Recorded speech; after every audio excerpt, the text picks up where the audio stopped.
Yo, how do you turn off these notifications? We're live, Brad. Oh, We're my live. bad. I just need to know because it's driving me What nuts right now. notifications are you talking about? Which ones? Discord. Oh, just go to your Discord page. Go to the Actually, hey, what's up, everyone? We're live, but I gotta teach Baron how to do this. Go to your Discord page. Go to the settings, and then just turn off the note. Just say turn off push notifications. Just turn off notifications. All Hold right. up. You'll find them in the settings there. You'll be I okay. don't even see us live, actually. Nah, we're No, we're live. live. I'm watching us. Yeah, we're live. There you go. Hey, what's My up, bad. everyone? OJ here. Welcome to another PE podcast, number 86. We've got a nice cast of characters here, including Baron, who's fixing his notifications because his notifications are going crazy. So what's up to everybody here? What's up to everybody in the chat? Sorry for starting kind of late, but hey, that's what happens. Tom Nook got us today, man. We were just trying to pay off our debts. Tom Nook got us, so we're trying to do our best. But anyway, I'm gonna introduce my cast here. We're gonna start off with VC. VC, how you doing tonight, man? Doing pretty good. Doing pretty good. I've been enjoying the Warface port on the Switch. It's been a lot of fun, and playing some Spyro Reignited Trilogy on the Switch. It was on sale this past weekend for $20. Picked it up. 3 games like that for like 200 hours of gameplay at minimum. Like that's totally worth it. I've also been playing some Mario Maker still. I went back into that again, and yeah, that's about it. And some content here and there I've been doing too this past week as well. Nice, nice. And VC, or not VC, VC again. How are you doing? No, I'm doing great. I can talk again if you want. I can. You know what? Abaddon, how you doing today, man? I mean, I'm doing good. Appreciate you having me on as always. Just editing, getting the final edits done for tomorrow's Beast of Breakfast video. It's going to be a much shorter video. This is third Friday, so get you guys that video. And yeah, so I just been working on that and looking to play some video games this weekend just to finally relax. Yes, I am looking to play some video games this weekend myself. I wanted to just briefly get on that because I actually finally bought a game for myself that wasn't for work. Ooh. What? I know. Love to know what this I have not done this in a very long. Every single game that I've bought has been somewhat. Yeah, I use it for work, and maybe I'm interested in it, but I use it for work. But I bought a game that I might not stream at all. I might, but if I do stream it, it's just because I feel like it. It's just because I feel like streaming it. But it's gonna be a game that I just kind of play myself, and it's Code Vein, dude. I bought a Code Vein on the nice. Xbox One. It was $36 on the Xbox One. I didn't want to spend $40 on it. It was $40 a little bit ago. I was like, no. And they put it down to 36, and I was like, all right, let me check this out. So it's coming Prime 2-day shipping, and I bought that, and I bought a Demon Slayer shirt. Nice. It's a random Demon Slayer shirt. I was gonna buy some JoJo shirts, but the JoJo shirts were looking kind of stupid on Ta- Amazon. Tanjiro. Yeah. Tanjiro's that dude. I'll just say Yeah, that. so yeah, I did Yeah, buy a shirt with him, Demon Slayer shirt. So I'm feeling pretty good about that purchase. Just a little something. I need to buy some more shirts anyway though. But We anyway, already got yeah, 100 viewers. did that. And I also I played 3000th Duel, which is a Metroidvania style of game on the Switch. That just launched this week. It's pretty good. I'll be honest. It's a lot of fun. I've been playing on my Switch Lite. Like I'm not playing it docked. I'm just playing on my Switch Lite. Like whenever I lie down in bed or whatever. So yeah, I've been playing 3000 Duel, and that's a lot of fun too. So if you're looking for a good Metroidvania game, and it's kind of like Dark Souls too. It has like some Dark Souls elements. Like if you die, you have to go collect your they call it karma. When Yeah. you kill people. So it's pretty good. It's like $11 on a there's a sale on it. So it's like 20% off. So yeah, $11. I'm digging it. I'm digging 3000 Duel, man. I'm digging it. So been playing that. You digging it, huh? You digging it. Yeah. Yeah, it's All good. right. All It's pretty right, good. man. Pretty good. So Baron, how you doing today, man? I was doing good until I ordered this food. Um, Now I'm agitated. But Womp. but yeah, I'm ready to, do some good old Sony whipping today. I mean, You know what I mean? I'm thinking I think maybe we'll get into that in just a bit. Well, I guess we can start with the Animal Crossing Direct since that was the big news for today. I saw over 300,000 tweets about Animal Crossing. I think 354,000 tweets about Animal Crossing today. More than that, actually. That was just one of the tags. And like there's an Animal Crossing Direct that was trending. Animal Crossing was trending. Animal Crossing New Horizons was trending. So a lot of people were out there talking about Animal Crossing. You know, I discussed it quite a bit today. I had 2 live streams. You know, my stream that I did. You know, because I woke up at 4:50 a.m. because Nintendo. So thank you Nintendo for that. To get ready for the pre-stream and then to stream it. And it was about 27 minutes long for the no 25 minutes long for the presentation, and they showed off a lot of information, but there was also a lot of information that people, or a lot of stuff that people were upset about. So I wanted to get you guys' full thoughts on it in terms of what you liked, what you didn't like. I personally, for me, like the whole save stuff is just kind of like bleh, you know, that's not a like you know, like the fine print says like, oh, you can only save, like, transfer saves 1 time for Nintendo Switch Online members. If you lose your data, I mean, or if something happens to your data or something's lost or whatever, I'm not too crazy because I already know I'm not going to lose my data 3 times. And if I do, then whatever, then I hate Nintendo, I guess. So I hate them forever, and they're stupid poo-poo heads. I don't know. So that's the only issue that I have. But like outside of that, it's like I already know I'm not going to lose my data, you know, so it's like whatever. It's because of stuff like this that makes people think that they're poo-poo heads, though. Let's be honest. What a here word! For a second. Yeah, let's be honest here for a second, though. Why does a Nintendo IP that utilizes Nintendo Switch Online not have proper save cloud backup? They probably just it's not a competitive game like Pokemon and Splatoon where it's different. This is not a competitive game. Why? It's probably because I think they've said because of item duplication. That's the yeah, biggest, yeah, that's yeah. the Great. issue. How is that a problem? Let me finish. That because of item duplication. But you're right. Like they should definitely figure out a way, but they haven't figured it out. They haven't figured out a way with certain games. Splatoon 2. I think there's no saves, cloud saves in Splatoon 2, right? Time out. I want to say I want to challenge what you just said. You said it's 20. No, what are you doing? You said no. Hold up, because I'm tired. I'm tired of this. He's talking to the Uber. Oh. I'm tired of this. Let me say this real quick. This chick name is Carteria. What? You put it up on blast. Carteria? Like, you put it up on full blast. Carteria. I'm not lying to you. I don't think that's a real name, bro. I was like, what? I'm about to say, let me. You put it up. I'm about to say a lot of expletives in a minute. Anyway, no. I feel your frustration. You know, I respect your frustration, VC.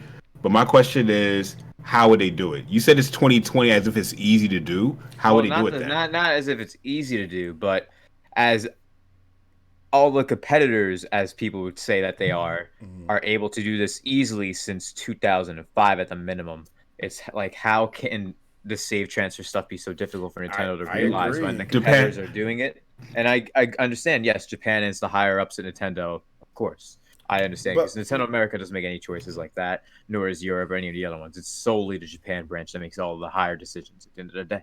But what about because as you know, as far as item duplications, but what if there's other things or other exploits they have seen or have foreseen by putting that in that they're not even talking about? Because once you announce those exploits, people were going to find ways. Oh, that's an exploit. You don't show your weaknesses. You know what? And I feel like it baits people who enjoy those exploits though to want to look for them more than if they don't have any idea of what there is. And I personally think that that's the weakness within Nintendo right there, is that they still, like, Microsoft and Sony have figured out a way around it, yet Nintendo hasn't figured out a way around it to not have whatever be an exploit. It's definitely somebody that's the reason why, you know, that they're doing it. Otherwise, it would have been in there. And you guys, well, let me ask you. So that's the weakness. You guys know I'm not trying to bash them. No. I'm actually for the chat as well, for the chat and the viewers as well, though. Well, let me ask you this. I'm agreeing. I understand. I agree, OJ. I agree. Let me ask this: is it that the other companies figured it out? Because the other companies still get hacked.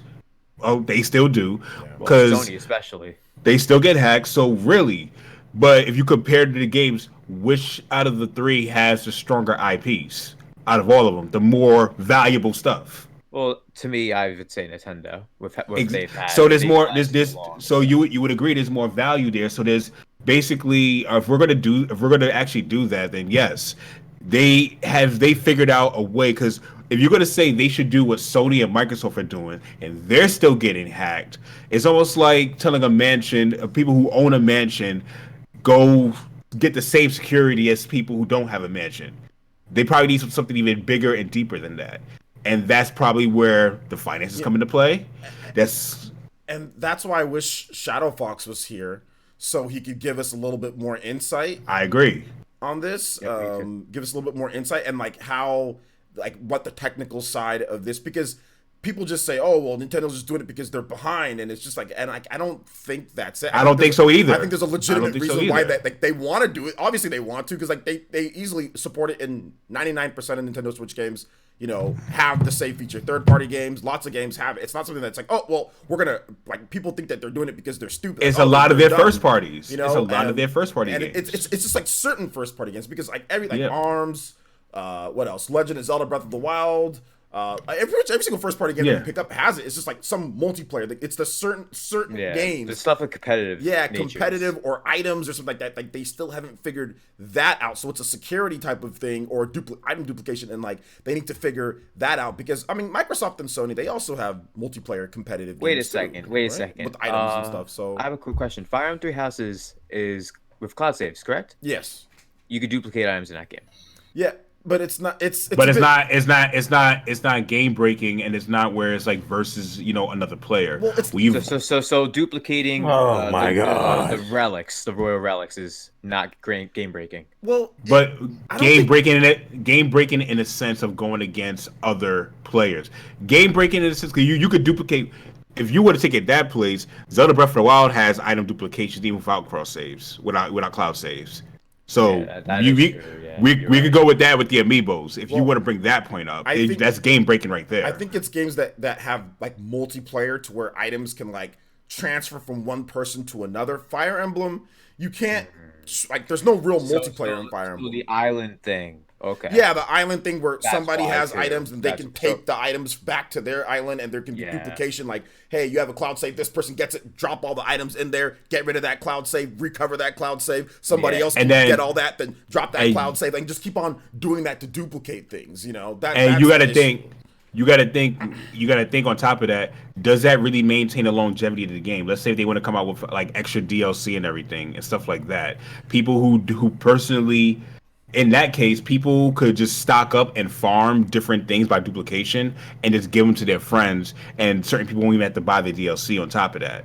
So it becomes, again, a financial issue once again. Well, so that's and that's the thing that like, they need to figure it out though, because this is Animal Crossing and Splatoon. These aren't the only games that have items and multiplayer, right? There's games that have items and multiplayer on Microsoft and Sony, and they've figured it out. So there's something that Nintendo still needs to figure out that they haven't figured out at this point. But I think the biggest thing is like some people think that just they don't want to, or it's like, oh well, they're doing this just because they're behind, or that's not it. They just haven't figured it out yet. They just haven't figured it out, which sucks. Which sucks that they haven't figured it out. But I mean, I would spend, and personally for me, if I were you guys, I would spend more time just.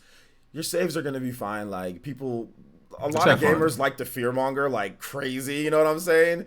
Y'all will be all right. Your saves will be fine. You know what I'm saying? I just like this. I just like to ask the tough questions sometimes. It's a good. That's why I wanted to have this discussion. People are like, "You aren't competing, VC." I'm like, "Competing? Like, what?" No. Your question was fine, and that's why I brought it up, because it's obviously an issue among Nintendo fans, and it's something that you should definitely talk about. But I mean, if they can figure it out, they can figure it out. If they can't figure it out, then they can't figure it out. I mean, Microsoft can't figure out how to make free-to-play games actually free-to-play.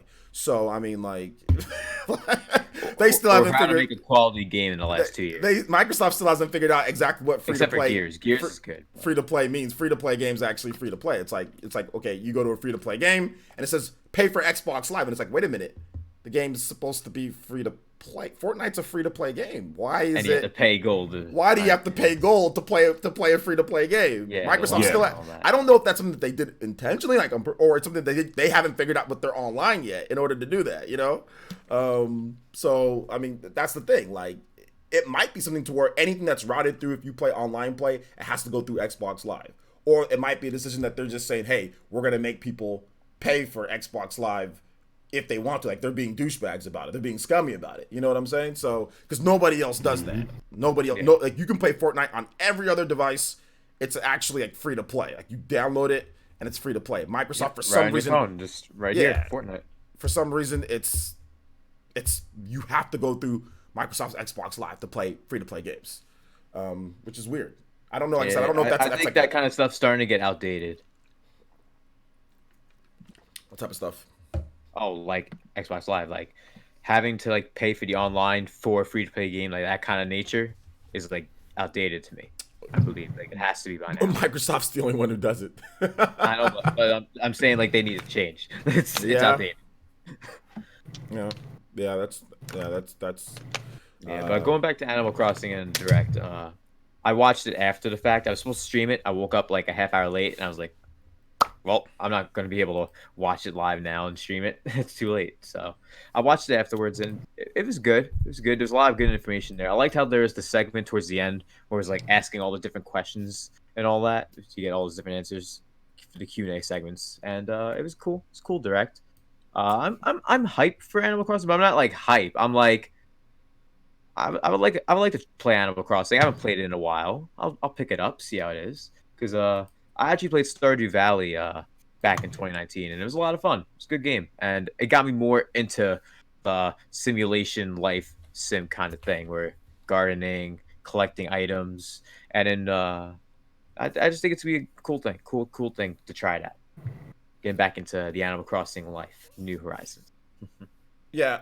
Also, so we get the information correct, just so we're right. You will be able to transfer saves from one system to another system. Nintendo said that they're working on. There'll be a solution after launch. After so they are working on the transferring of save. I think what that comes into play is that there might be an issue with security with just transferring it. I think that's basically what's going on. That they haven't figured out something in terms of like transfer process that messes up with Animal Crossing. That's what I'm thinking. There's something within the code that just messes something up. So they're like, snap, it's not ready for launch, so we'll do it right after. That's the only thing that I can think of why that's the case. Because there's pretty much every game you can transfer the save. Pokemon, you can transfer saves from one system to another. So there'll be an option available just be after launch. So usually when it's stuff like that, that means like they ran into a bug or an issue with save file transfers with particular to Animal Crossing, because that's the only game that they've done that. So that's the only reason that I can think of that's the reason. So but it'll be available there afterwards, so if you want to transfer your save, your actual individual save from one console to another console, you'll be able to do it. It's just not there at launch. So but no, to be honest, man, I don't really think it has anything to do, like people are saying I don't think it has anything to do with their philosophies. I really don't, because one game can support something and then all of a sudden their philosophy completely changes for a different game. I don't think it has anything to do with their philosophies. I personally don't think so. But hey, that's just my opinion, because why do you have one philosophy with one game then a different philosophy with a different game? That doesn't make sense to me. Like, one first party game has one thing that they do, then another first party game doesn't. It's like, I don't think so. I just think that they haven't figured it out, like Microsoft and Sony, in terms of like the whole item duplication and security, in terms of they haven't figured it out. I agree. Whether that's due to them being behind on it and they need to figure it out, or whether that's due, but I don't think it's because we have this weird philosophy. It's just they haven't figured it out. I feel it's that simple, honestly. Like, to add to your point, it's like you gotta just look at it from like just a regular successful business standpoint. Businesses are in the business of customer service, but at the same time, you need to be able to protect your brand as well. So it's like being able to do something that works. Like you guys said, you're right. Microsoft and Sony have figured out ways around it, but the problem about it is a lot of, the best I could put it is what successful games like that have strong communities like Animal Crossing are on Sony or Microsoft. That plays a big role. They have stuff like Dreams, right? So Dreams is a game that's user created content that You're has right. saves, that has everything. So Sony Don't even try to. But hold on. Sony's figured it out. But hold on. Let me ask. But let's look at the demographics though. Dreams' community versus Animal Crossing. It's like comparing like a pond to the ocean. It's like Dreams don't even have a community. Yeah, it's a pond. So it's like, I feel like it's still a financial issue, because it's still Animal Crossing going through that has a much larger financial liability, where Dreams, they can afford to take that chance. If someone breaks their game, it actually benefits them because it promotes them better. Like, people breaking Dreams, that's the point of it. The point of Dreams is to break the game and go take this beyond the developer's imagination. That's literally from what I've looked at Dreams, seeing people creating Fallout and stuff like that with Dreams. That's cool. I need to buy That's that. I need Someone to buy made a that Bob's game. Burgers game, actually. A Bob's Yeah. Burgers game? Wait, who's played? Yeah. Have you played Dreams? Who's played Dreams here? Has anybody played it? I have I not. actually haven't picked it up. I was considering made- it like years ago, but I've been out of it. I just haven't been that interested. But it looks cool how people are using it. Like I'm shocked how people are making things. Like so Yeah, quick, too. it's Someone made a it's- Final Fantasy 7 remake thing too. It was pretty. Dope. It's really cool. Like that's why I said like the Dreams remakes. Like IGN did a good video earlier today with 13 amazing remakes on Dreams. It's a good concept. I feel though, but as though Animal Crossing is more niche based and has a certain type of community, a certain type of base, and it's like you like. Oh, correct me if I'm wrong, VC, and OJ too. But the last console Animal Crossing was on GameCube, right? Console, yeah. We. No, Wii? yeah, City City Folk. Folk. Yeah, you're right. It was Wii. City Folk. Wii, Okay, yeah, it's Wii. that was a great game, by the way. Well, So it's like main Animal Crossing. Yeah, Main, main. like Amiibo Festival. Not talking Amiibo Festival or Amiibo Festival was on the Wii U. So- That's not a and no banner. one bought that game. Yeah, no, actually, no. that game's staying on the Wii U. Legit, nobody bought that game.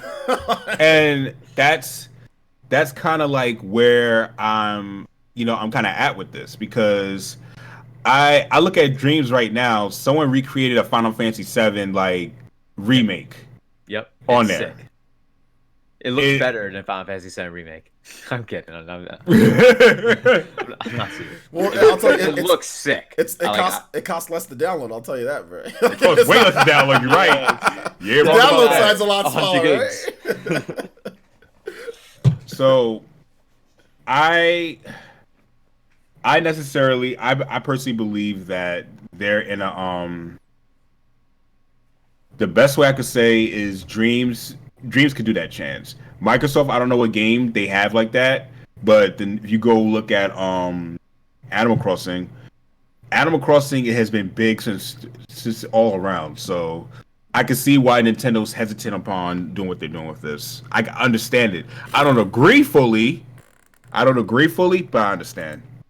I don't know. I just think it's part of they just haven't figured it out yet. I think one of these days, Yeah. maybe when they do figure it out, like you won't have the issues. But I just think that they just have with their tech and what they're using. They just like I said, whether that's just being behind or they just haven't figured it out because like some people just think that it's like they're doing it like purposefully. I just like no, they just probably haven't figured it out yet because they include it on most of the games. Most of the games have it, but it's like these certain ones like the multiplayer stuff, the item where you can potentially exploit. Like they haven't figured out how to stop people from exploiting. That's the problem. Is like how do you stop people from exploiting and doing that type of stuff? And that's what they need to figure out. Maybe one of these days they will. I mean, I'm not really sure. Maybe one of these days they will figure that out. And that's the only reason why I can think that the cloud saves is because yeah, you can I mean heck, you can scum cloud saves on lots of different things right now if you want to. Like Zelda, if you want to scum cloud saves on Zelda, you can do it. Let's say you have a bunch of dope items and stuff, you want to scum it and get it to somebody else's file. Yeah, you can do it. There's easy ways you can do that with cloud saves, with Zelda, with so many different games. But with certain multiplayer games, they don't want to do that. Like, they don't want to allow people to do that to get the like upper hand or to like have more. So that's the only thing that they need to, like I said, figure out some way because this is not the first time that we've had games with multiplayer items. Right? They're all over the place, and like Sony and Microsoft have it figured out. So they need to. Yes, we can't compare in terms of that. Like obviously, Microsoft and Sony's tech is much better. It's a more expensive service. It's more developed. It's more matured. It's much better in terms of what they offer. So Nintendo has to play catch up in that respect. 100%. Yeah. I'm back now. What'd you get to eat? I already told you. I don't know what. No. Can I talk to something? Somebody's trying to talk. Lou Silver is spreading massive misinformation about Smash in the chat. Lou Silver. What happened? Smash. You can play with friends on Smash. Like they had lobbies and everything from the launch day from Smash Yeah, Day 1. I don't know. they do. He's trying to say that they didn't have certain options and all. They ended up adding some more different tweaking the settings, but in terms of playing 1v1, playing 4-on-4, making lobbies, all that stuff was on Smash on day 1 from launch. That was not. I don't know why you're trying to like move the goalpost, but you're misinforming people. First you said it didn't have any options at all. Now you're trying to move the goalpost a little bit. So just like, bro, like, I'm like I play Smash a lot, dude. Like I know. I play Smash. I mean, me and VC, we play Smash quite a bit. I mean, we know. I mean, if something's missing, trust me, I'll tell you what's missing with Smash. But no, there's like you could do that. So I don't know why you keep on going on about that in the chat. But hey, it is what it is. For those who are watching and they want to know like the actual like what was going on with Smash, like Mario Maker didn't have it at launch. That's true. But Smash had, you could play with friends 1v1. You can have lobbies. You can. They added like messaging within there, but there was voice chat with the voice chat app, but there wasn't like messaging within the lobbies. They added that. That was a feature they added, and some tweaks. Like you can change the rule set within the lobby. Within they the added arena, they yeah. added that. But they had everything else in terms of just playing with your friends and all that. They had all that day one because I did that day one. So so that's that. Yo, loose over, you okay, man? No, he's all right. I think he's just he's just mistaken on what it was to Smash because I don't think he plays Smash much. So I think he's just mistaken. I'm legit. You guys, yeah. You guys are hearing. Loose over. You got quick play.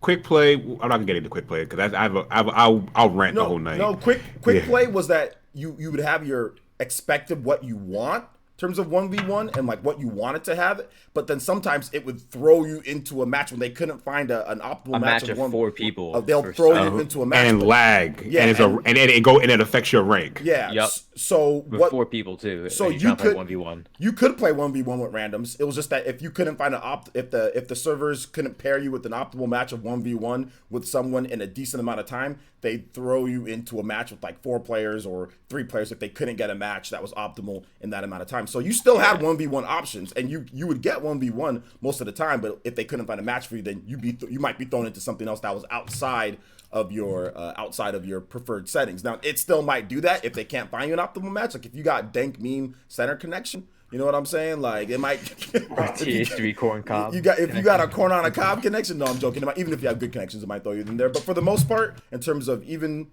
like for me at least, they were most of the time I did get 1v1. So no, it wasn't that the option wasn't there. So I just always played in arenas. It's always just the safest, smartest decision. You always play in 1v1 in your arena. That's true. Or you can just make an arena that was just 1v1, and you would always get your matches online 1v1. So you can always do that.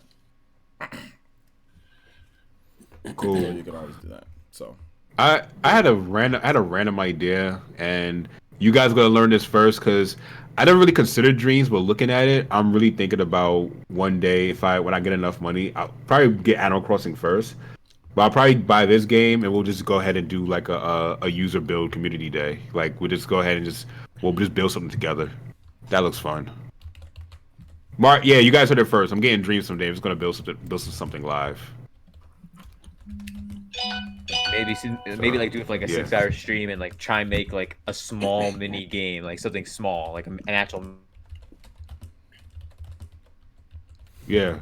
So I'm hearing this right. You getting dreams instead of Final Fantasy VII remake? I just slapped the vegan pizza out your hand. Bro, don't you ever disrespect me like that again. Just smack the vegan pizza out your hand, boy. Get out of here. No. No. I'm getting Final Fantasy VII remake. I'm getting it. That game's gonna be good. That's day one. I got mine pre-ordered. That's super day one. I got mine pre-ordered. He's really staring at something. Like something really that's got him shook. I think he's froze. I think he's froze. No, he's not frozen. He's shook. Look at it. He's standing completely still. Do you see me? Do you see me? He is frozen, bro. He is froze. DC is super shook, dude. He is super froze. Do you guys hear me? Do you see me? Hello? VC. I can Hello? hear you. So you can hear me. Yeah, we hear you, but you ain't moving. Froze. On Discord, I'm moving my hands right now. You guys may not see me. We don't. My hands right now. Well, no. VC. Nah, we don't. VC, we don't. We don't see it. You froze, dog. I don't know what to say. Huh?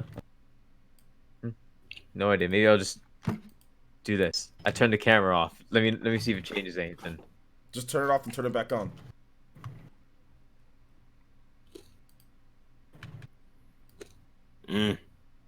Well, we can go ahead and move on. Even if you can't, Yeah, because I don't have much to say about Animal Crossing. Animal Crossing is garbage. It sucks.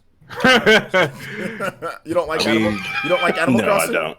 I do not like Animal Crossing at all. Weren't you arguing with people about Animal Crossing sales though on Twitter? Yeah, I was. I wasn't gonna be stupid. Come on. Why now. would you? Why would you do Why that? would you argue if it sucks? Why would you No, argue no, no, about no, sales? no. Hold up, Lavender. I wasn't against it. I was arguing for its sales. Yeah, Not he was against arguing for the sales. Oh, okay. I was about to say, like, dude, don't do that to yourself. I get you though. But I don't Gotcha. understand why you arguing for the sales if you don't like the game or anything, if you don't care. Because I'm not gonna let people say, false and inaccurate stuff. You know what I mean? Regardless if I like the franchise or not. You know what I mean? I had people try to tell me Horizon is a bigger franchise than Halo. I'm like, come on, bro. like, let's just stop the bull crap. You know what I mean? Like, I'm just not gonna let stuff fly like that.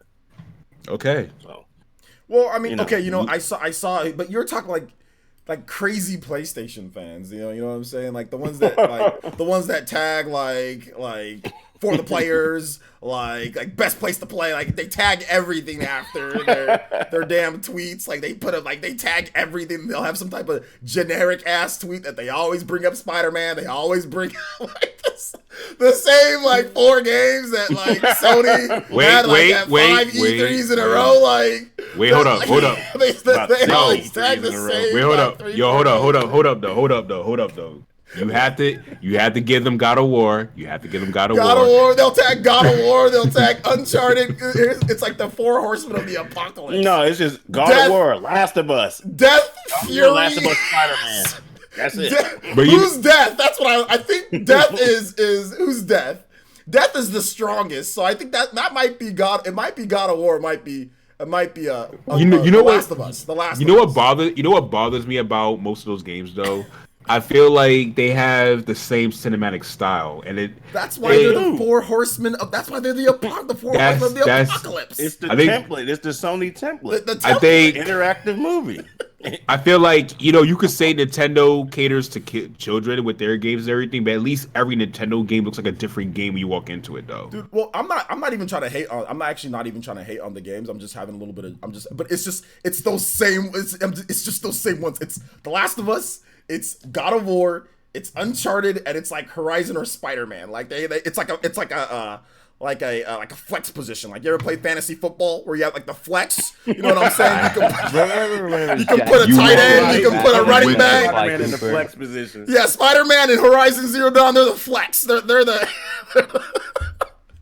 they're the flex position. They're like the slash. They can play running back. They can play receiver. They can throw the ball at times. Them Sony dudes playing the same fantasy. The flex position. No, and like those games are great. Those games are great, but you know it's coming. You know it's coming. I just look at it and I just like to laugh. I just think it's funny, but you know it's coming. You know it is.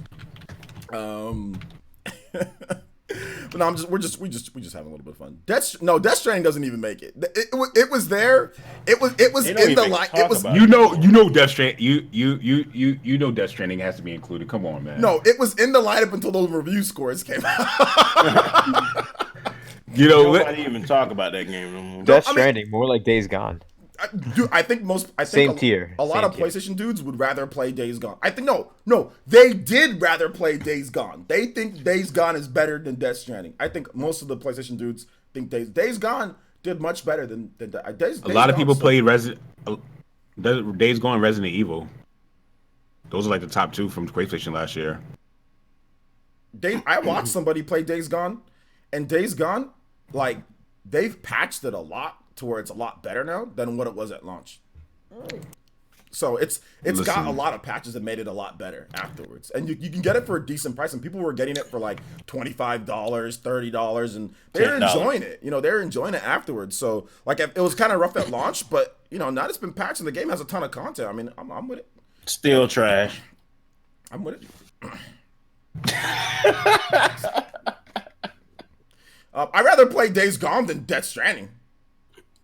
I'd rather play Final Fantasy VII Remake than. But then again, I bought Death Stranding, so and I'd rather play games on Well, You a brave soul for buying Death Stranding. That's all I gotta say. That game's trash. You a brave soul. That game's utter trash. That game is really. That game's utter trash.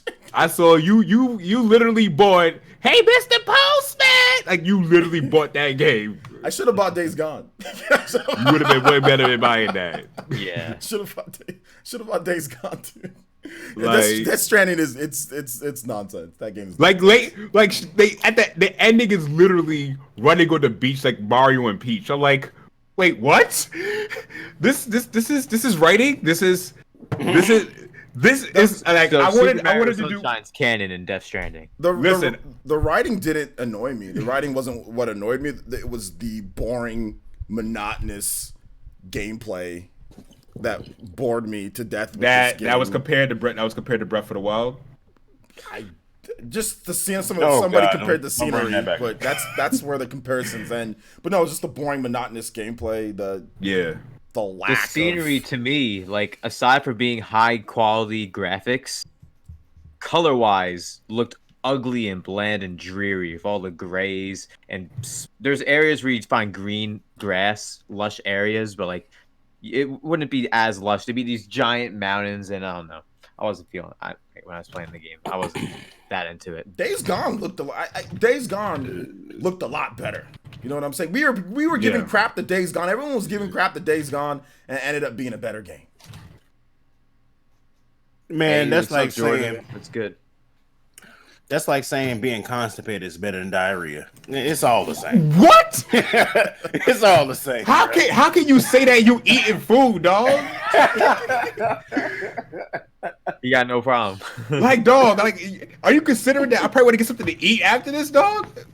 Nobody said visualize it. I'm just telling you.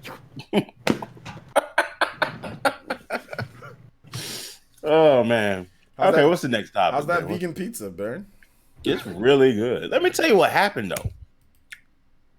You know why it took Carteria so long? You want to know why? Take a wild guess. Was she on a tricycle? No, she was literally walking. She jogged my food to my house, bro. Man, people will do. Wait, whoa, hold up. Time out. Wait. Did she smell like I don't got a flag. All the sweat that she's running. If I had a flag, I'll wave a flag right now. Hold up. Wait, flag. She jogged your food? Flag on the play. You paid your money for Uber Eats and she jogged your food? Yep. She jogged. I'll ask my money back. You know what? I'm not gonna knock nobody hustle. She hustling, you know. She said, "How is that an Uber Eats? How?" That's what I'm saying. She obviously don't have Uber. a bike or a scooter, so she's jogging. Wait a minute. She literally had on jogging gear. That's a jogging. Was she in shape? Was she like? She has to be in shape. She'd be jogging. Yeah, she was in shape. Jogging people's. It had to be. I was kind of shocked. I was that's like, new. Yo, I don't see a bicycle. Did you really jog over here? Wow. That's a whole new level of difference. Did you give her an extra tip? Oh, I gave her a tip because I'm like, this poor girl. Yeah, you went up and beyond. You went up and beyond. You went up and beyond. She went on a fetch quest. Nah, I mean, if that's the way she stay fit, she might as well make money off it, right? She should get like the Legend of Zelda garb, and she should just roll around like that. You know how many tips and stuff she would get? Like, you know, she'd probably get mad tips. Yeah, she like dressed up as like Link, like she put on like the Champions gear and was just like running. And I'm around, thinking, you know, I'm thinking like that's really say the shit. Cause you got to run back to the restaurant. You got to stay back. She said she was playing Death Stranding. has a backpack full of food. Has to go to each location. That was good. She was playing Death Stranding. Hey, she got here right on time. That's the only way Baron would pay for Death Stranding. That's the only way Baron would pay for Death Stranding. If that's the only way, man. If it's man, that's crazy. You're in the game right now, bro. Yeah, I am. First of all, let me say something. Whoever in the chat say vegan pizza is nasty, you never had vegan pizza. Never had good vegan pizza. I'm literally when we change topics, I'm just changing the scenery. That's gonna be my thing. Should we change topics? Should we? Yeah. What's the next topic? The next topic is Baron's favorite company, Sony. Oh God. So Sony is skipping everything. You know, I think they're skipping literally everything. They're not going to be at E3 this year. They're not going to be at PAX East. They're not going to be at GDC. and it's all due to the don't actually say the C word. Let's just say the C virus. Okay, we're just gonna say the C. It's due to the C virus because YouTube. Why we can't say the C word? Because YouTube is being crazy right now. Like they're going on a demonetization spree. So the channel What? for the So beer wait. must be getting copy striked right So now. wait a second. So because even that's like a real game, you know, there's a game called that, but There's not a game called that virus. The Not word, not not virus, the but the word. not the word. There's a game. Yeah. Well, There's an actual game. And a beer. And a beer. Do you think obviously. YouTube's bot algorithm cares? Like, But that's why we're mentioning it. yeah. Well, no. Let's just call it. Can we just call it the C virus? We'll just call it. We can. Okay, why are they doing that though? We can. Why don't we call it the Coors Light virus? Can we just go forward? Let's just say that Anyway. there's a virus. A virus is going around. Virus CH19, whatever they call it. We're probably still gonna get demonetized anyway. Channel so, like, 19 virus. First of all, Scroll into the old channels back when there was only like 20 channels on there. You go to 19, you go up one, go to AV2, hit AV1, and then you reach 1 again. Then if there's no 2, you just go right to 3. And then Fox is right there at 5. There's no 4. someone in the virus said. Someone in the chat said "crapcom virus." All right, Tony, you need to relax. Capcom's gods of developing games. no, they're not. All right, listen. so Games, I don't want so to what hear. about it, OJ? What about it? So essentially, what's going on here is that they're skipping everything, and their reasoning is because of this thing that's going around that's killed some people, you know, and there's been some bad stuff. So, Baron, I know you had some stuff to say about this. Yeah, I have a So, lot. how do you? I personally feel that it's you need to put the safety of your staff and everything, in front of everything, but. Yeah. Baron, I know you feel differently, so let's hear it. All right. So let me get this straight. Let me break this down for you, okay?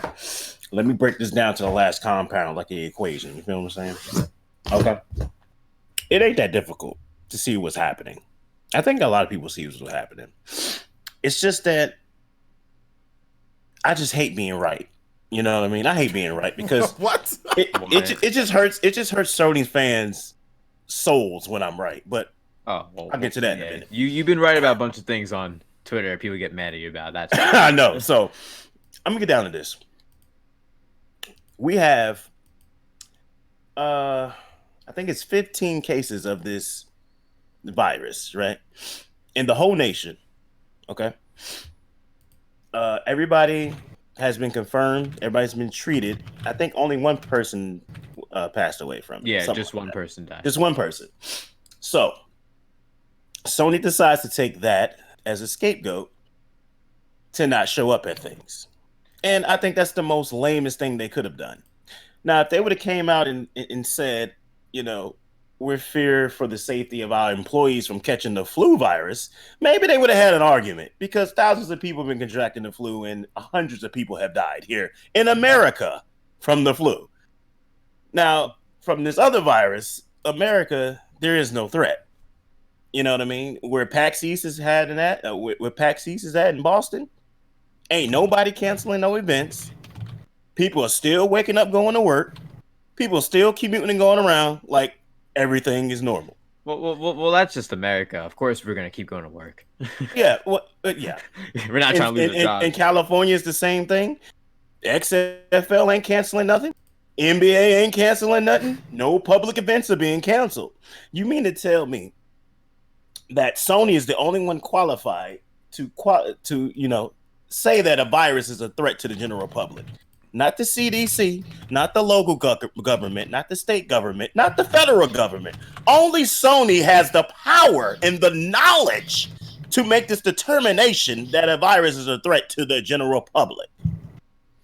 Hey, That sounds ridiculous, don't it? Before you continue, let me go grab my iced tea. I want to hear this. Not to cut you That off sounds of your track, really though, ridiculous, doesn't it? It does sound ridiculous, but I gotta be honest though. Like, this is why you're a wrestler, though. The way you speak, it's I guess the word captivating would be the word. You know what I mean? It grasps people's attention. And then he dropped the iced tea. Jesus Christ. Yo, you really did just drop that. I don't think he can hear us right now, though. Okay, go You continue. gonna drop the Please. damn iced tea.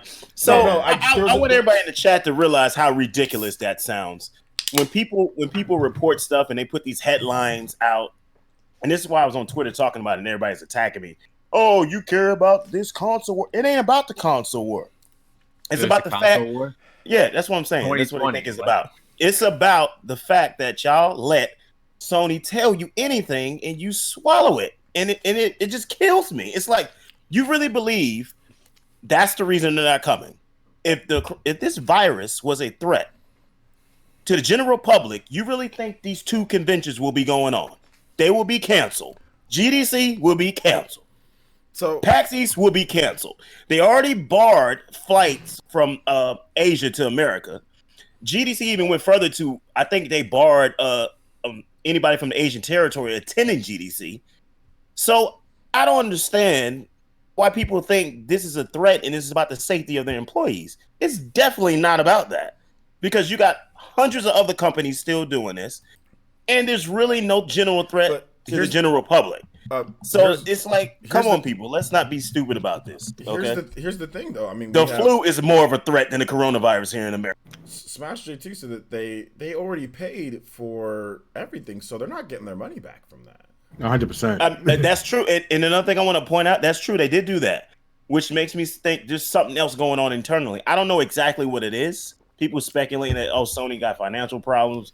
No, I don't think that's it. I don't think that's it. No. Oh, Sony has nothing to show. That might be it. Sony has some internal fighting. That might be it. Some people even went as far to think that somebody within the Sony staff may have contracted the virus. That may be possibly it. You know what I mean? But to think that it's generally about the threat of the virus to the general public in America is ridiculous. Because if it was a threat, you will know it, because it will be all over the news, and all these events will be canceled. Well, so y'all need to stop with the nonsense. I mean, I understand you want to defend your favorite company that you shill for every damn day. I don't think that's stop with the nonsense. I don't think that's it. I think that there's legitimately, to them, some companies are more conservative than other companies, right? Like, some companies will take certain chances and certain risks.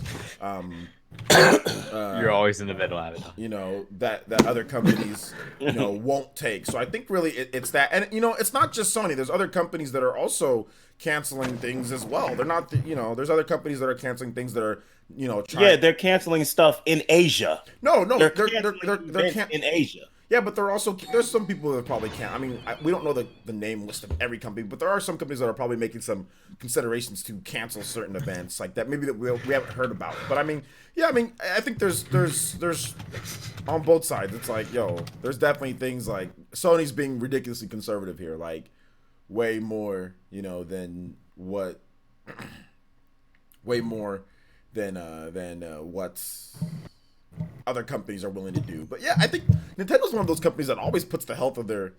I mean, look, they delayed Animal Crossing, a game that's gonna sell 15 million copies. They delayed that for the health of their employees. They could have got the game done last year, and they delayed it just so their employees can have more time. Oh, Jay, we talking about two different. Come on. I know. What I'm saying is this. No, here's what I'm saying. Here's my point. My point is that Nintendo will put the health of their own employees. Like, if you ever work for Nintendo, they have great benefits, great, like 401, like working for Nintendo is good. Like, you'll be set up, you'll be straight. You know what I'm saying? So like, they always put the health of their companies, in the forefront. Yet Nintendo's still going to these events. So if Nintendo felt that there would be any type of risk at all, they wouldn't be going, right?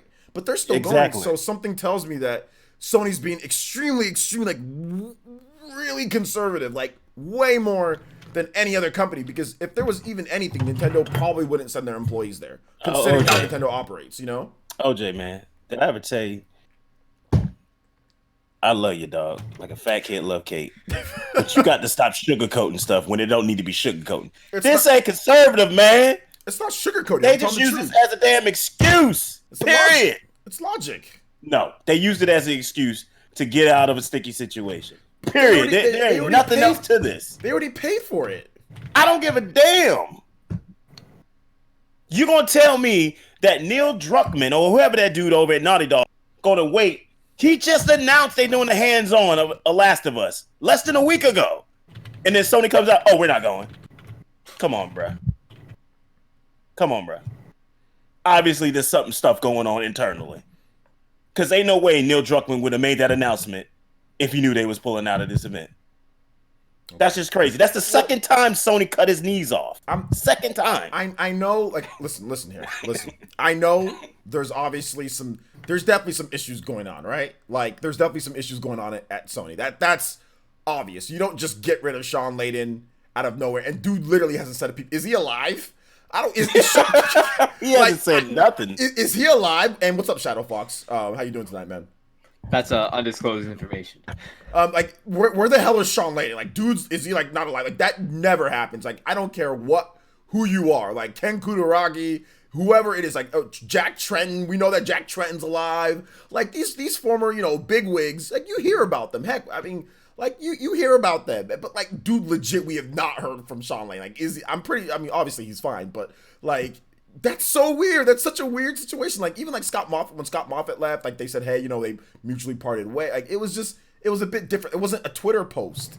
You know what I'm saying? Like, this is crazy, man. Like, this is. And the thing with Sean Layden, I think he really was hurt about not having his job no more. That's why we don't hear from him. Yeah. Oh, absolutely. Absolutely, he was upset. He was at Sony for 30 years. A long time. 20-something years for him. I say the plot twist is both him and Ninja got bought at the same time, so they both secretly working at Microsoft. They bring him out on stage for the launch of the Xbox Series X, and there you go. They're definitely gonna do that with Ninja. All I'm saying is this, bruh. This is. I told y'all the only company I'm worried about heading into this year was Sony, and now y'all see what I was talking about. I hate being right sometimes, but these men, they won that E3 last year. They had this inside fighting to the point Sean Layden got fired. Let's just call it what it is. He got booted out of the way. Yeah, he got yeeted. He got Ness back though at like 300. There was no PSX. 390%. 2019 was a terrible year for PlayStation 4 on the exclusive front. You came into 2020 with broken promises because Last of Us ain't coming out when they said it was going to give it to you. They confirmed they're not going to E3 in 2020. Then they pull out, they go to CSS and show a logo. They pull out a PAX East after they make the statement say we're going to be at hundreds of consumer events. Then they do the GDC thing. It's like, is anybody seeing the contradictory of their actions and what they say all the time over the last year? They say something, then they do the exact opposite. Say something, they do the exact opposite. It's like, nobody's noticing this pattern here. Y'all think everything is all peaches and cream over there right now. No, well, obviously it's not. Yeah, they don't sound like a company that's ready to launch a console. Yeah, that much is certain. Well, the coronavirus might delay the launches of the Xbox Series X and the PlayStation 5. I just said it. So are they both using China, or are they using like Microsoft? Sometimes that's what it's heard is both using China. They're both using China, yeah. Because unless you want the systems to be $10,000 at launch.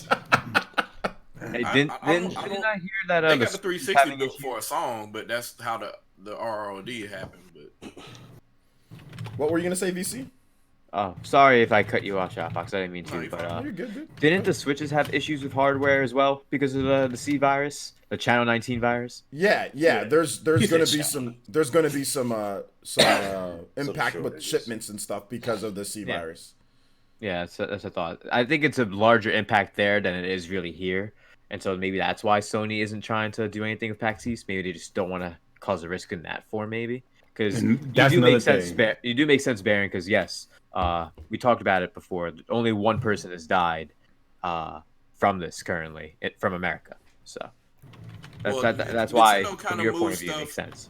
They moved stuff to Japan earlier last year too because of issues with the trade issues between here in the United States. So yeah, they're kind of ahead of it a little bit, but they're still gonna be impacted somewhat as well. Not only that, here's the thing that none of us are considering. The reason why as well. It's not just the safety of their employees, but it's like there's another risk of actually bringing more of the virus here to America. It's like you may not know there may not be a way to find out if someone has contracted the virus before making the trip over here, and then that brings more people. So yes, there is one death. So it's not so much the liability, only the liability of their workers, but also the liability of everyone else in the events as well, because this quarantine. If you read the go by the research, over 300 people were quarantining in Northern California when it first had an outbreak here in America. So it's like even if the people don't die, just even getting them sick, that's an inconvenience to a lot of people. Some people, depending on their jobs, may not have paid time off. They may not have sick leave. There's so many different things that come into play with that. So you run the risk of infecting other people.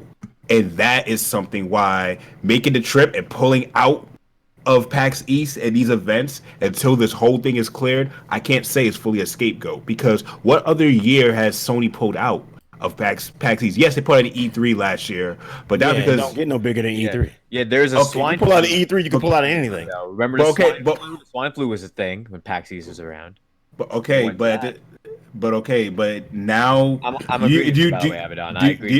If you want to take it now, there's a different social climate back then until now. Swine flu, social media wasn't blowing up the way it was right now. Social media could destroy businesses in this day and age. And the wrong tweets and the wrong things get around, that's your business. That's a financial liability. We got to take that in consideration. So that's why. We hold up. Nothing. You got your chance to speak. Eat your food. Go ahead. I was waiting for you to finish. So I can eat your vegan pizza. Cause no, I already ate that. That thing gone, bro. What was it? Whole eat slices? Nah. Yeah, just a few. Nah, I ate the whole thing. I'm just saying, it's like you gotta take things into consideration. It's like one death is enough. Like you really think about it, for like Brother Darkness just said in there, like one death really is enough to say, you know what? No, that's still a life. It's not a life in a video game. That's a real life that's gone. I got you. So yeah. So my thing is, I've been saying this. I said this. Mm-hmm. Leave the staff in Sony in Asia. They don't have to come over here. I've said that. I want to know what consists of Sony's American staff. Because the way they're acting is like they don't have an American staff. I think they're not. And you trying to say taking consideration of one death, then that means all of us need to stay home, because we got 100 times more people dying from the flu right now. That's more contagious. Yeah, that's basically what you're telling me. Listen. So I mean, I don't want nobody to come here from Asia. I understand that part. I'm trying to figure out, is that the only way for you to attend these events? Is if staff come from Asia? Y'all have an American staff. Naughty Dog is not in Asia, so I don't know why they had to pull out of PAX. Well, Naughty Dog. Well, they had to pull out of PAX because it's the PlayStation 4 that they have Last of Us. Same reason why Square Enix had to pull out, because they have Final Fantasy VII Remake. So it's like they kind of had to pull out because it's like these are the consoles that this is going to be on. Sony, they can't have a console without Sony being there. So that's where that comes into play. And that comes in my question, like there is no high-ranking staff in America at Sony at all. That's what it sounds. I've been asking that question for 2 days. There is. Their headquarters. They would just run it without Nintendo. I don't understand why people that's in Asia have to be present for every event. Sony's headquarters is in America. Like their real headquarters in America. Their headquarters is in. Then it really doesn't make any sense to me. So I'm like, then what's going on here? PlayStation headquarters. Sony's they moved. Is it PlayStation or Sony headquarters? PlayStation, Sony headquarters. America. And that's in California, right? Yeah, I think they moved to California. I think it was last year, last year they moved to California. They were in Japan. They I think they do have presence in Japan, but like their in terms of like their main operation is they moved it west. Yeah. California. Like, SCEJ is still the mothership. They call all the shots, but do they can move? They always have been, because I don't think so. The original first party was the guy who's the new guy that's calling. The new guy is Jack Ryan or Jim. What's his name? Who's the new guy? The new Sony dude that took over for Sean Layden. I'm not sure what his name was. But Sean Layden was in America, right? But let me was over the whole big Let me ask this. Let me pose this question. Let me pose Jim Ryan. I knew he had. No, he was over Sony Interactive Entertainment in the studio that was doing the movies. Jim Ryan, the dude with 2 first names. I hate people with 2 first names. Dang. He's Tell him why you mad. He's the Sony Interactive Entertainment president and CEO. He calls all the shots. He's the one who's calling the shots with this. This is partly on him. And Jim Ryan, he's from here. He's here. So he's the Sony, he's the SIE, Sony Interactive Entertainment president and CEO. So he's the one calling the shots. So let me put this out there then. What would be the motive for them to not show up at PAX East or GDC? Like, what would be the purpose? Like, you really have. I got the answer for that. Let me ask this: you have Game of the Year quality games that could be demoed. Yep. What would be the purpose? That would be financially irresponsible on their end. Like, that you paid for the spots. Like, you paid for the slots to be there. Then you don't even go out. You don't go out no more. It's like, no, we're not gonna go. And it's something other than it being, safety concerns. Like, what would be the motive? So I'm gonna put it to you like this. I'm gonna ask you, then what was the reason they pulled out of E3 last year? E3, easy. They didn't have nothing to show. Exactly. But they have stuff to show though. They do. They do have. They got the last. Yeah, they had Game of the Year quality games per se. Like everybody thought. According to every fan on the internet, they had Game of the Year quality games until they actually came out. Okay, but people got hit with the real. But it's okay. Correct me if I'm wrong. Resident Evil 3 remake is that multi-plat or is that Sony? That's definitely multi-plat. Okay, I know. Okay, so even then, with them coming through at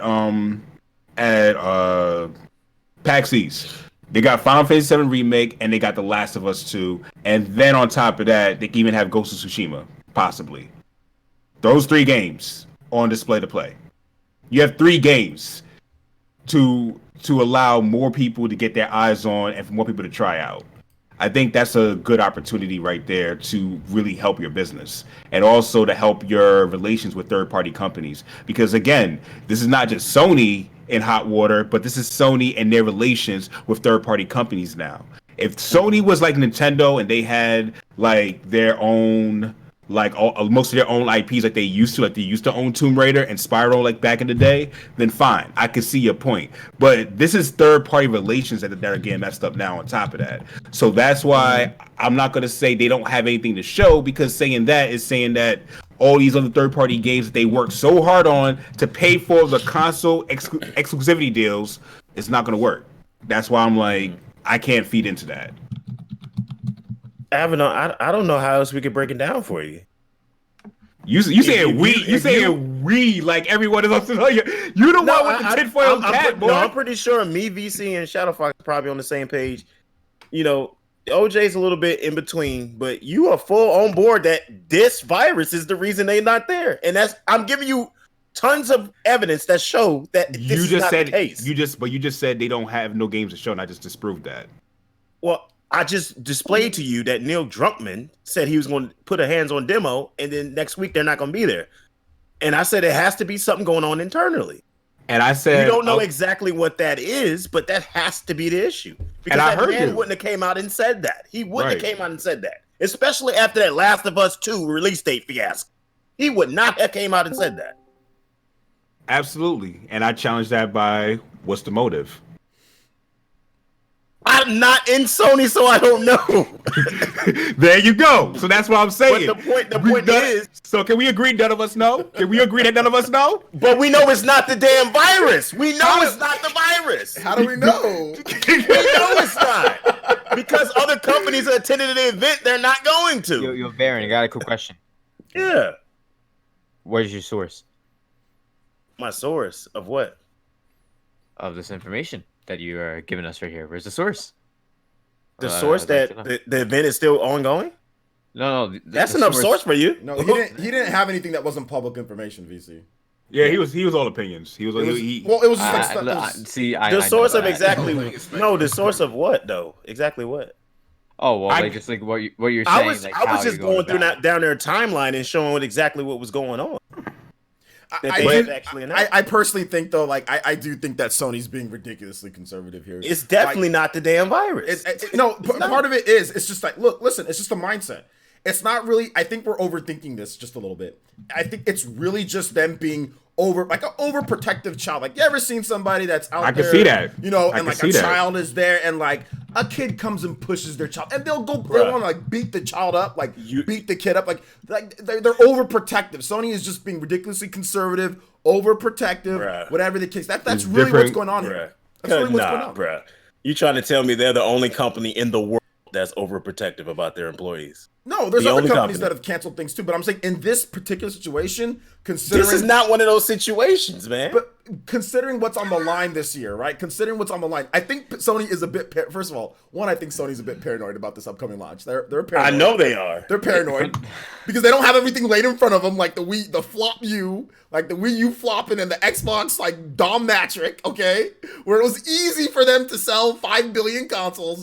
So they don't got everything laid out. The Switch is doing good. Microsoft is obviously coming hard with studios and stuff like that. So I think they're, first of all, they're a little worried, but on top of the worry with the whole system trying to get the price down and all that stuff like that, they don't want anything to happen like whatsoever. So I think they're just being insanely overprotective. Like, they're just being that. Bruh. I really think it's that, dude. I think you're overthinking it, man. It just sounds ridiculous. I'm not overthinking it. I think the people that really believe it's about this virus is overthinking it, because that's just insane. It's part of it. It's part. It's just insane. It's part. It's a that's small like saying, part. oh, if I walk outside, I'll get struck by lightning. That's how the probability of this we're talking about right now. Hey, I'm just gonna let you know. Planes crash. I think my probability to get struck by lightning is higher, actually. But planes crash into houses, man. So that happens. Yeah, this is just ridiculous. I do feel that it is a really, I think it's a bad excuse though, because like I said, if Nintendo's going a company that is historically, like, you rarely ever find anybody that's worked in terms of at Nintendo that complains that, hey, they're bad with not taking care of employees, health concerns, being able to take days off, like being able for whatever you need health wise. Like I said, I've known some people that work there, and everybody says Nintendo, in terms of like health wise, Nintendo's like top. Like they're like the best out of all the video game companies. Nintendo will not risk their employees' health. If something's happening, if you're not feeling good, if something's wrong impacting your work, they will let you go. They'll pay you. You know what I'm saying? Double D is on it. He said Sony is just rebranding. So I think that's a better take. That could be it. That could be it. They're rebranding. They're already. But I think that they're also, I think personally, because of what's on the line here, I think they're a little bit paranoid, and it's causing them to make type of decisions. Have you ever been under stress before? Have you ever been under stress? You guys have been under stress, right? Oh, they're definitely under stress. Have you ever made bad decisions because you're under stress? Of course. Everybody has. So that is no different from a company. A company. See, look at OJ bringing the point home. Make bad decisions because of stress. I have no problem with that, but it's because of stress. And OJ, I have no problem with accepting that, because that will go in the line that the virus is not the issue here. It's whatever they're doing internally. Because dealing with under pressure and stress at a company is something you deal with internally as a company. The virus is contributing to the stress. Oh, that's OJ's point. That's OJ's point. No. The virus is contributing to them making panic decisions and bad moves here and there. It can cause that. It can cause that. And they're rebranding. Like they're rebranding. They are stressed about this launch. You know what? I try to be nice about it, but I'm gonna tell you exactly what it is. They scared that they gonna fall back to the bottom on the PS5. It's just that simple. Baron, that's what I'm saying. You know what I mean? We already got reports that they waiting on Microsoft to announce their price before they say anything. They won't tell y'all when they're gonna show this damn thing. We got a rumor about a new PlayStation conference every damn week.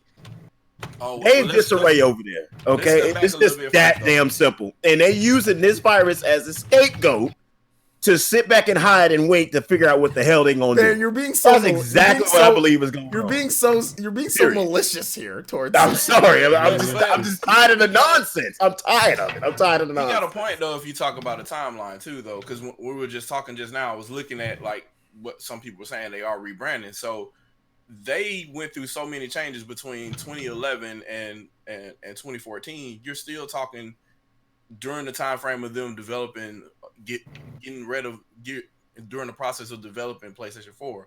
That whole process, they've rebranded and restructured heavily. Like, so SCJ died, SIE happened. Then they moved the entire studios over here to California.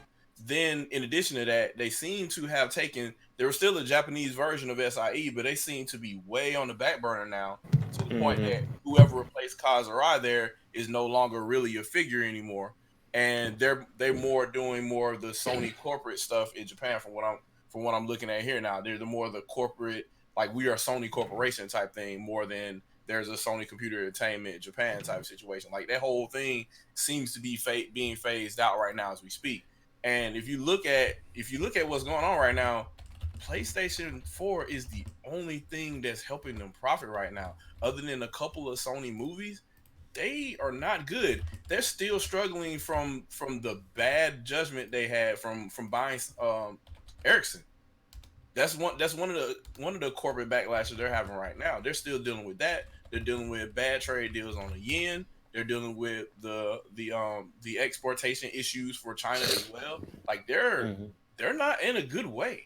So in addition to it, I mean, things outside of PlayStation are probably causing a lot of issues for them as far as business wise goes.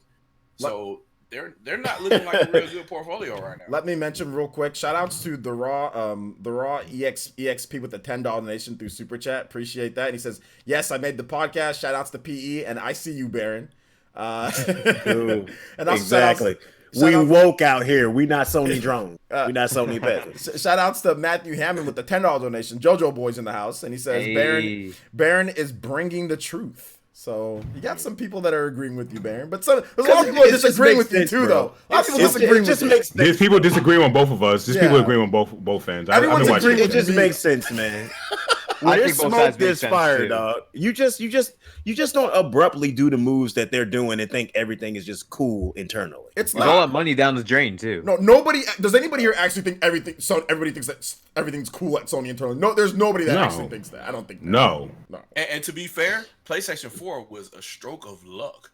Microsoft just happened to drop the ball, and everybody internally thought Nintendo was going to do it again with Wii U because Microsoft had companion apps. The Vita had second screen shit that they were trying to do for the PlayStation 4. So they had stuff to the side in case that Wii U thing took off. So it was really a stroke of luck that Microsoft did what they did. And they just happened to be, okay, well, we'll just one up in the last minute. And then, lo and behold, two consoles that were supposed to have a shitload of DRM on them didn't. So, and they just kind of benefited from that. If they didn't benefit from that and the Xbox One was as popular as the 360 was, Sony might be only doing movies right now. There would be no PS5.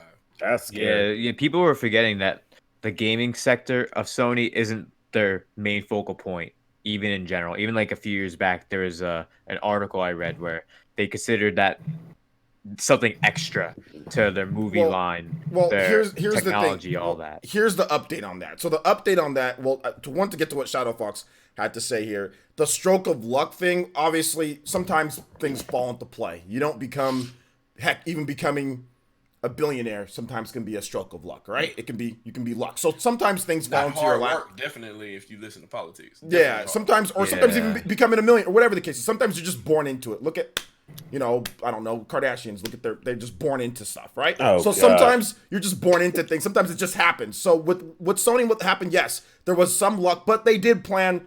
They played their hands. They adjusted when they needed to adjust right there at E3, and obviously Nintendo flopped it out. You know what I'm saying? They flopped, and then Microsoft flopped. So they fall into that situation. Sony fall into that situation. I think that's obviously not going to happen with Switch and with next Series X. So I think that is causing some strain. And like the power struggle You don't just get rid of executives that make $1 million a year. Sorry, that just doesn't. That's not easy to do, just to yeet somebody that quick. So if anybody is thinking that there isn't some type of things, executives don't get yeeted like that unless there is something wrong. Sean Layden was literally doing everything right for this company. He was giving his all for this company. He's a company man. 30 years. You know how I can't work for a company for more than a year. This man was at Sony for 30. You know what it takes to deal with the BS that you got to deal with at a corporate company, a global, and any company, whether it's Nintendo. Imagine dealing with the same corporate people for 30 years. The same corporate, the same investors, the same douchebags going to work, wearing the suits, flying all over the damn place from America to Japan all the time, going back and forth. It is not easy to be a corporate executive and to deal with that for 30 years. Reggie. And to get yeeted like that out of nowhere, it shows you the nature of what they were dealing with internally, because that does not happen. It does not happen. And when it does happen, something went wrong. Something went wrong. So for anybody who's saying that there isn't some issue, there's obviously an issue, because like I said, you don't yeet people who make $1 million or whatever he makes. 500, hundreds of thousands, millions. He probably makes millions. You don't yeet people like that. You don't yeet corporate executives that are literally the face of your company or one of the faces of your company. You don't just get rid of them and then say, and then successful arm of your company. A Twitter post. But to go off of what VC said, a Twitter post. That's it. Like Reggie got a whole send off. Yeah, and a message, a video. They gave this man a tweet. For 30 years of your life, you got a tweet. Reggie's going there for 15. Nintendo is still doing send-offs for Reggie right now. They really are. They really are. So, but Sony's PlayStation division is now more of a focus. But the thing about it is that now that Sony's doing so much better in like the movie stuff, they kind of see it as, I guess, niche, but not niche, because it makes a lot of money. But they branded it. And that's what Double D was saying. It's kind of like they're rebranding. They're looking at it. Yes, when you sell 100 million systems, when you're trying to compare yourself to Samsung, or you're trying to compare yourself to Apple, yeah, you're niche, right? Because Samsung sells 300 million devices in a year. So that's why the whole niche thing, because like Sony's like, what the hell? They're selling 300 million $1,000 phones, whatever, a year. Whereas we're selling 100 million PlayStations that are cheaper in 6 years. So that's where that comes from. But they still make billions of dollars off of PSN. And so it's still there. It's still an integral part of Sony, I want to point out something you said about, because I've been saying this about Sony, and people, they argue me about this as well. You said Nintendo messed up, Microsoft messed up, and they adjusted. And I've always said Sony is really not that leader type of company. They're that wait and see company and react to everything else that's going on around them. So I think this is exactly what we're seeing here, is that they're just waiting to see what's going on around them, and then they're going to try to formulate a plan. But the problem is this time around is that everybody's just waiting on them to lead the charge. And I don't think they really can be leaders in the gaming industry like that. I really don't think they can. That's why Switch is what it is. Nintendo hid everything from everybody and came out with this console that is quote unquote technically mid-gen, or in between Sony's strategy of stretching out another console for 10 years. And they were caught with their pants down. I want to clarify, just because it isn't. I think everybody here, when we talked about the whole lucky thing, I want to make sure, because like Chris said something in the chat, so I want to make sure that we're not trying to downplay Sony. We already said Sony made a lot of great games, right? That's the thing. They did. Spider-Man. Yeah. They did, and that's Spider-Man, God of War. We're talking about the situation the Ratchet and Clank remake at launch, because we're talking about launch, because none of those games were there at launch. At launch, the stroke of look at all right. The luck part is based solely on Nintendo messing up and Microsoft messing up. That's what Shadow Foxing was referring to. Yeah, it's like they dropped the ball, like, and so Sony basically won. Your PlayStation 4 was games that came out in 2015 and beyond. Like absolutely crazy if you think about it. Imagine the only game you wanted, the only killer first party lineup you wanted for Wii U was in 2015, or how could you ever consider that successful? Like it would be 2 years worth of this console sucks, but it just so happens that gaming press and people wanted to jump on the bandwagon this console because I guess for whatever reason it was $100 cheaper. and the DRM thing that was going to be there for everything, it got spun in a way that was in their favor. So had that not happened, you're looking at a console that doesn't have any games really to play. Like IGN was literally talking about an indie game being a killer app. Like that's what happened in 2013. What was that? What was that game from Horsemark? What was that game again? I know that game you're talking about. What was it called again? Huh? Resogun. Resogun. Yeah, Resogun. Yeah. Resogun was a fucking killer app for the PlayStation 4. And this is what I want to, piggyback off what you just said too. And this is why I tell people, can Sony really survive on the lineup they have if you take all the way to third party? And the answer is always going to be no. With the PS5 or with what are you talking about? Oh, with any console, PS5 or anything in the future. And the answer would be no. They really can't. I had that conversation before. It's just without you said without third party. Yeah, without third party. I mean that's how Sony was built off of third party though. So and that's why I keep telling people that's the reason the PS4 took off. Yeah, it's because it was cheaper. Third parties jumped on it, and they got that third party marketing rights. Which Xbox had during the 360 era, which drove the Xbox logo after every damn commercial of every damn game. Well, that makes Sony took that tactic and took the mess up from Nintendo and took the mess up from Xbox and rode with it. They still got to execute though. I mean, they executed on it, and then they also pot on top when it comes to like the games, like when it comes to like Spider-Man and when it comes to stuff like that. What are the four horsemen of the apocalypse? Like when it comes to the four horsemen, they capitalized. They did. Took so long. He said the four horsemen. They're the four horsemen. You know, it's always because you can only have 4 pictures that you upload on Twitter. You know, you can't have 5. So it's the 4 horsemen. It's God of War, The Last of Us, Uncharted, and I said the Flex. I've been saying this since way back in 2008 on YouTube. I said Nintendo leads the way, Sony and Microsoft follow. It will always be that way. Here we are 2020, and it's still that way. It's still that way. So it's just hilarious. Where's Smart Glass at? You know what I'm saying? Where's Smart Glass? Oh, I forgot about that. I forgot about that. I haven't heard that. Xbox so Smart Glass. Where did it go? Where it went with Wii U, basically. Wii U ain't taking off, so we won't have to do it. That's what it is. Y'all remember Connect and the Move? Smart Glass? Google Glasses. Come on. Smart Glass. But it's true. These are strategies that people can't, because they were reacting to what Nintendo was doing, and they had stuff that they were working on. They're just like, okay, fuck it, this is our answer, and they didn't really know. They didn't really know what the impact was going to be. They knew eventually Nintendo was going to make profit on it, but they didn't know how. So, and lo and behold, it ended up being the Wii U underperforming, but Nintendo made profit on it because they did stuff like Amiibo and continuing to sell games at $60. Like, you know, they find a way. But like, if Sony was in that same scenario, I don't think they would have lasted 2 years. If they give Sony a Wii U situation, can they survive? No, PlayStation was the only thing that was profitable at the time. We know they can't survive that. The whole situation, like bringing that up, that what you're saying, Shadow Fox, is true, but at the same time, it's also unfair because of how Sony was built compared to Nintendo, right? Hold up. The DNA and like their DNA that goes back decades.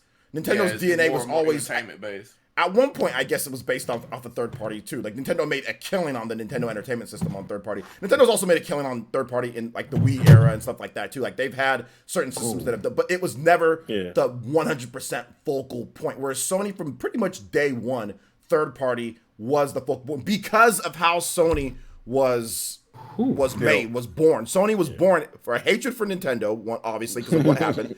And also to be the opposite of Nintendo in terms of what Nintendo was doing, how they were treating third-party developers, what their system was like, how it was developed for, what it featured. They were opposites. It was yin and yang. So that's the reason why. I mean, I'm not sure if it's fair to put Sony in that same situation, but I see what you're saying. No, they would not survive without third-party. No, they wouldn't survive. Microsoft would survive because they have $1 billion, a gazillion million, $1 dollars. Hold up, Microsoft would have survived because it's like, if they didn't mess up, well, they've already survived because all the Xboxes have been losses. But if they didn't mess up, their online community is like the best out of all of them. They would have survived. Cause in the community that we're in now with online, Xbox is on top easily. when it comes to one thing I want to point out too, because I saw in the chat a couple of comments, and I've seen this before on Twitter as well. People do not understand that as far as business goes, revenue is not money in your pocket. It's not.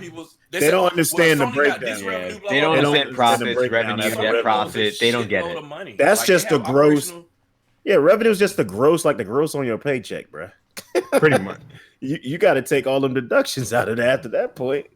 Like, so you got to split it. You made $60 off of selling this, right? You made $60 revenue. How much did it cost for you to make this? You didn't get $60 revenue and it went in your pocket. Like, you spent money before this was a thing. It didn't appear out of ether.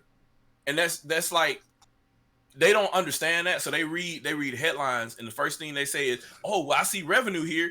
There's a reason why they put revenue there. They don't put groundbreaking profits. Like, people don't understand. Nintendo puts a loss of profit as bad news. I see loss of profit. They're not profiting. People don't know what revenue means. No, people. I'll be honest. Don't know any of those words mean. People failed economics. Net profit, gross, any of that. I'll tell you this: it's on all sides. Everybody failed economics on the end. Everybody. I've heard failed Sony economics. fans talk about, well, look at Sony's market cap. I can create fake market cap right now. I can invest in my company and make it look like my market cap is higher than anything out there. Like, market cap don't mean shit. It's an imaginary number. I don't understand. It's a trade value based on what you think people will bet on your company. It has nothing to do with actual reality and what's in your pocket. Cash flow and cash on hand is what you really have in your pocket. Pretty much. And cash assets. And I remember when Nintendo dropped that number, everybody got a little bit, flustered a little bit.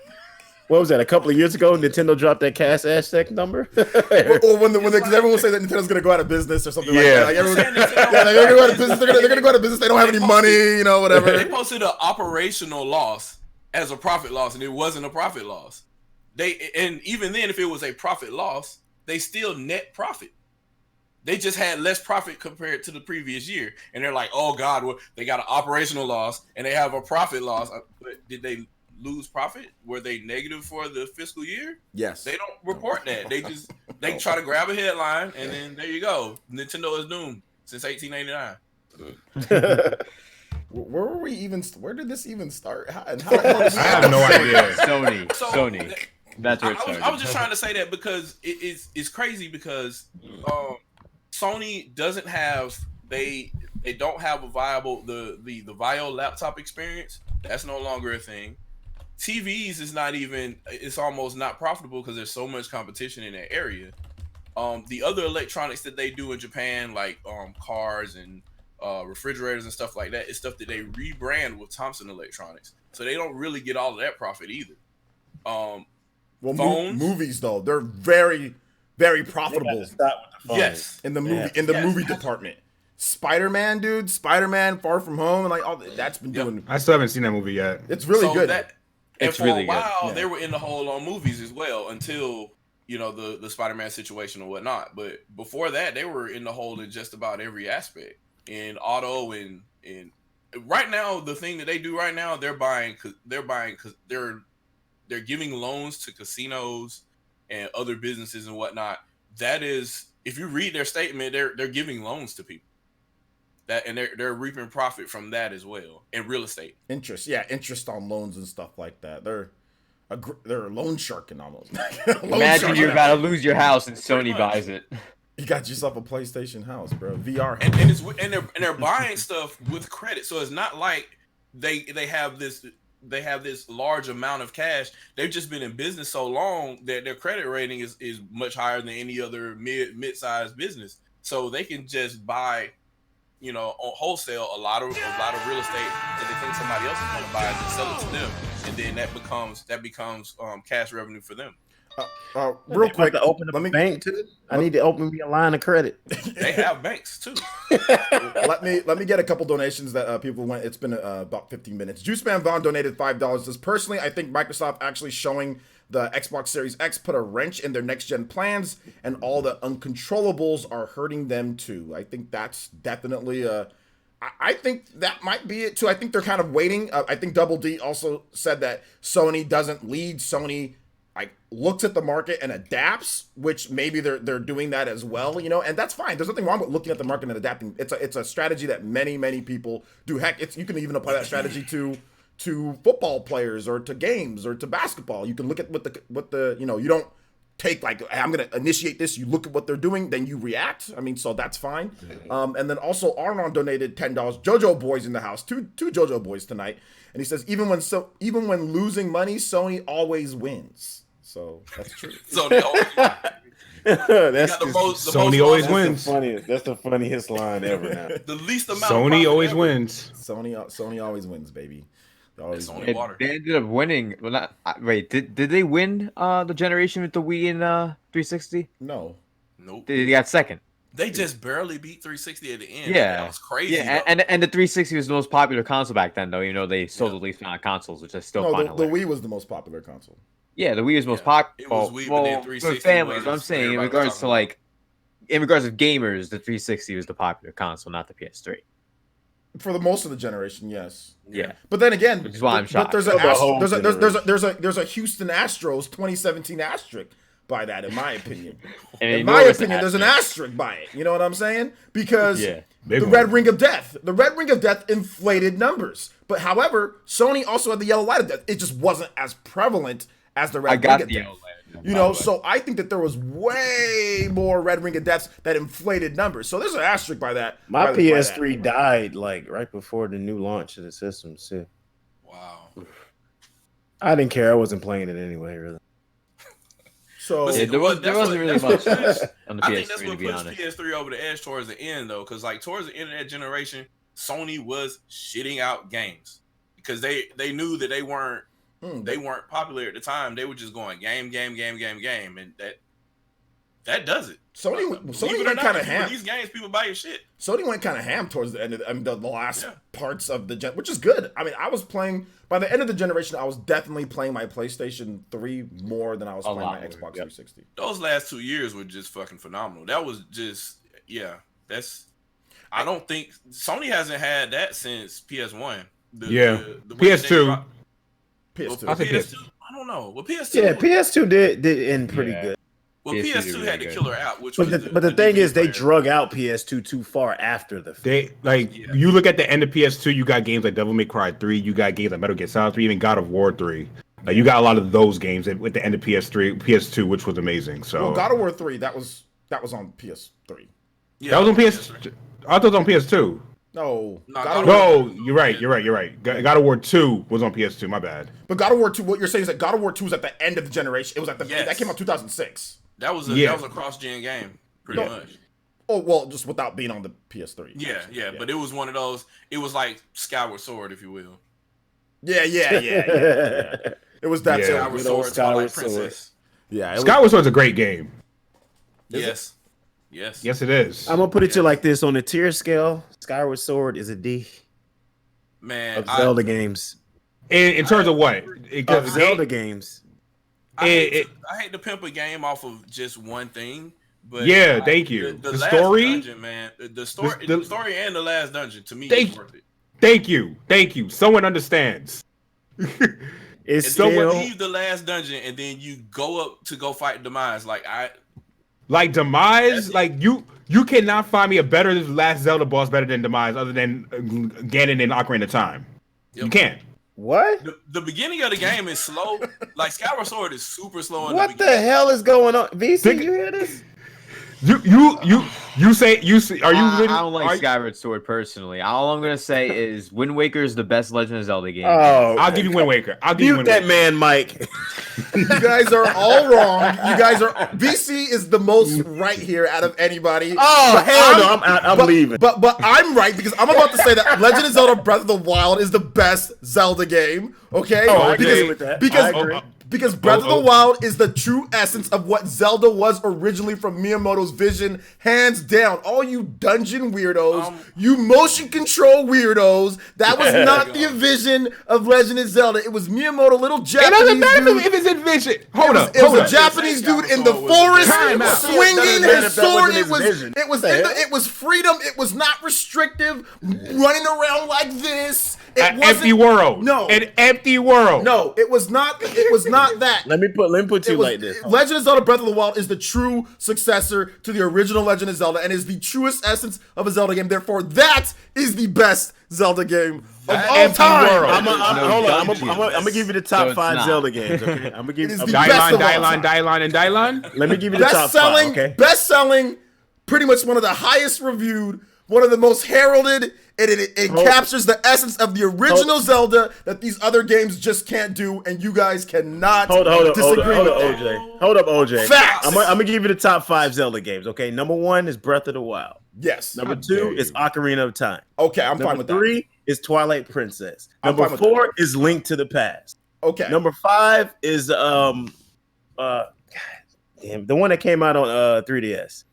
How dare you put A Link Between Worlds over Majora's Mask? A Link Between Worlds. There we go. How Wait dare a minute. you Hold on. No. A Link Mask? Between Worlds isn't better than Wind Waker. No.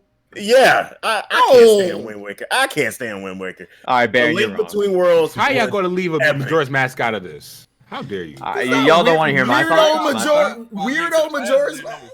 Weirdo Majora's Mask. Yeah, weirdo. Yes, weirdo Whose Majora's Mask. Whose Mask is this? Majora's Mask is weirdo. Yes, it's a weirdo game. Yes. No, it's not. Yes, it is. It is not. Link Between Worlds. Damn moon crashing into. You got a damn moon crashing into a thing with the weirdo with the. What are you talking about? I'm saying my 5 real quick. Number 1. I'm glad I'm seeing love. I'm glad I'm seeing love for Link Between Worlds in the chat. If you don't think Twilight Princess is top 5, just stop playing Zelda. Just stop playing Zelda. I definitely will then, because it's not my top 5. The first one is Wind Waker. The second one is Breath of the Wild. Third is Ocarina of Time. Fourth is Link to the Past. And fifth, Minish Cap. Oh my! What is this correspondence with 4? What the hell? Oh my god, I'm done, dog. What's happening right now? And 4 Swords is great too, by the way. Also better in Twilight Princess. Wow. Hey. I hate Twilight Princess, by the way. I hate Twilight Princess the way you don't like Wind Waker. I'm sorry. The way you don't like Wind Waker. Sorry, Chris. I don't like Twilight Chris, Princess. I hate Twilight Princess. Unique doesn't make a Zelda game good. Just because a game is unique doesn't make it good. Doesn't make it good. Okay, hold on. I'm sorry. And forcing a game to look like it's covered in yellow pea stains is what we need to do. Majora's Mask, time limits, weird restrictions, all sorts of nonsense that was never part of the Zelda experience. Look, a lot of you kiddos, you guys weren't around when the original Legend of Zelda was out. A lot of you kids try to come over here and talk. Y'all like 5 years old trying to talk to me about Zelda and what Zelda is. I'm so sick of kids trying to tell me, but Majora's Mask! You were 6-year-olds in diapers playing some weirdo game, some weirdo ass game. Okay, look, Legend of Zelda, the original Legend of Zelda. That's probably the first Zelda game they played. Exactly. They're over here talking the first Zelda games you guys played. You guys think that it falls. No, the original Legend of Zelda is a masterpiece. It's the original, and Legend of Zelda Breath of the Wild truly encapsulates what that was. The other Zelda games are so restrictive. Zelda games are restrictive. Majora's Mask is one of the most restrictive weirdo games I have ever played in my life. Restrictive. If you think that is the best one, get the hell out of here. Get the hell out of here if you think some weirdo rewinding time, moon falling into a thing, transforming into other. Get that nonsense out. That is not Legend of Zelda. Hold up. Oh my god. That nonsense is not Zelda. I don't want to hear anybody under the age of 30 tell me that crap. I ain't trying to hear it. Round 1. I ain't trying to hear that crap. Round 1. Cause guess what? I'm 32. I'm turning 32 this year, so round 1. I can talk about this. Let's go. What are we grading on? Abaddon. Grading on what Zelda is? Say Minish Cap. Got some moon crashing into a planet. I'm not. Rewinding time. All this nonsense. That's not Zelda. Since when the hell was that Zelda? I'm not gonna say.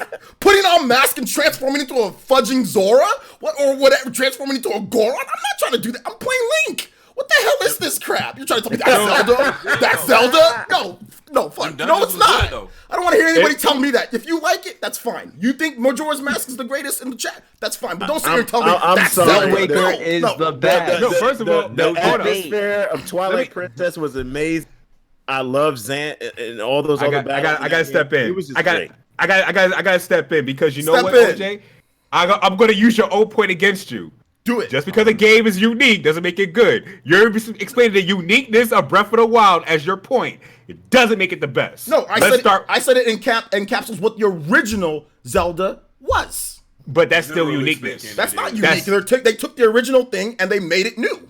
But that's explain. You went into the uniqueness of it. Now I could no. I said it encaptures the original. I didn't say unique. I said it encaptures the original. But the game is innovative, but it's not. It captivates the uniqueness of it. Like it encapsulates jargon. What the original Zelda was, and then it innovates within gameplay in an open world sense. In terms of unique, Zelda takes stuff from like Assassin's Creed. It takes stuff from modern games and throws it in there. Let me throw this. First of all, I will say Majora's Mask is in my top, but I will say this. Just what's the top five? Stop beating around the bush. Oh, my top 5? Hold up. All right, Majora's Mask is 1. Then A Link to the Past. A Link to the Past is 2. Go ahead. I'm with you, OJ. I'm with you. Go ahead. A Link to the Past is 2. Okay. And then Ocarina of Time is 3. Okay. And then it's these two flip depending on the time, but either Breath of the Wild and Link's Awakening. The original Link's Awakening, not DX, but the original Link's Awakening on the OG Game Boy. Okay, we need a 4 and a 5. We don't need all this flip.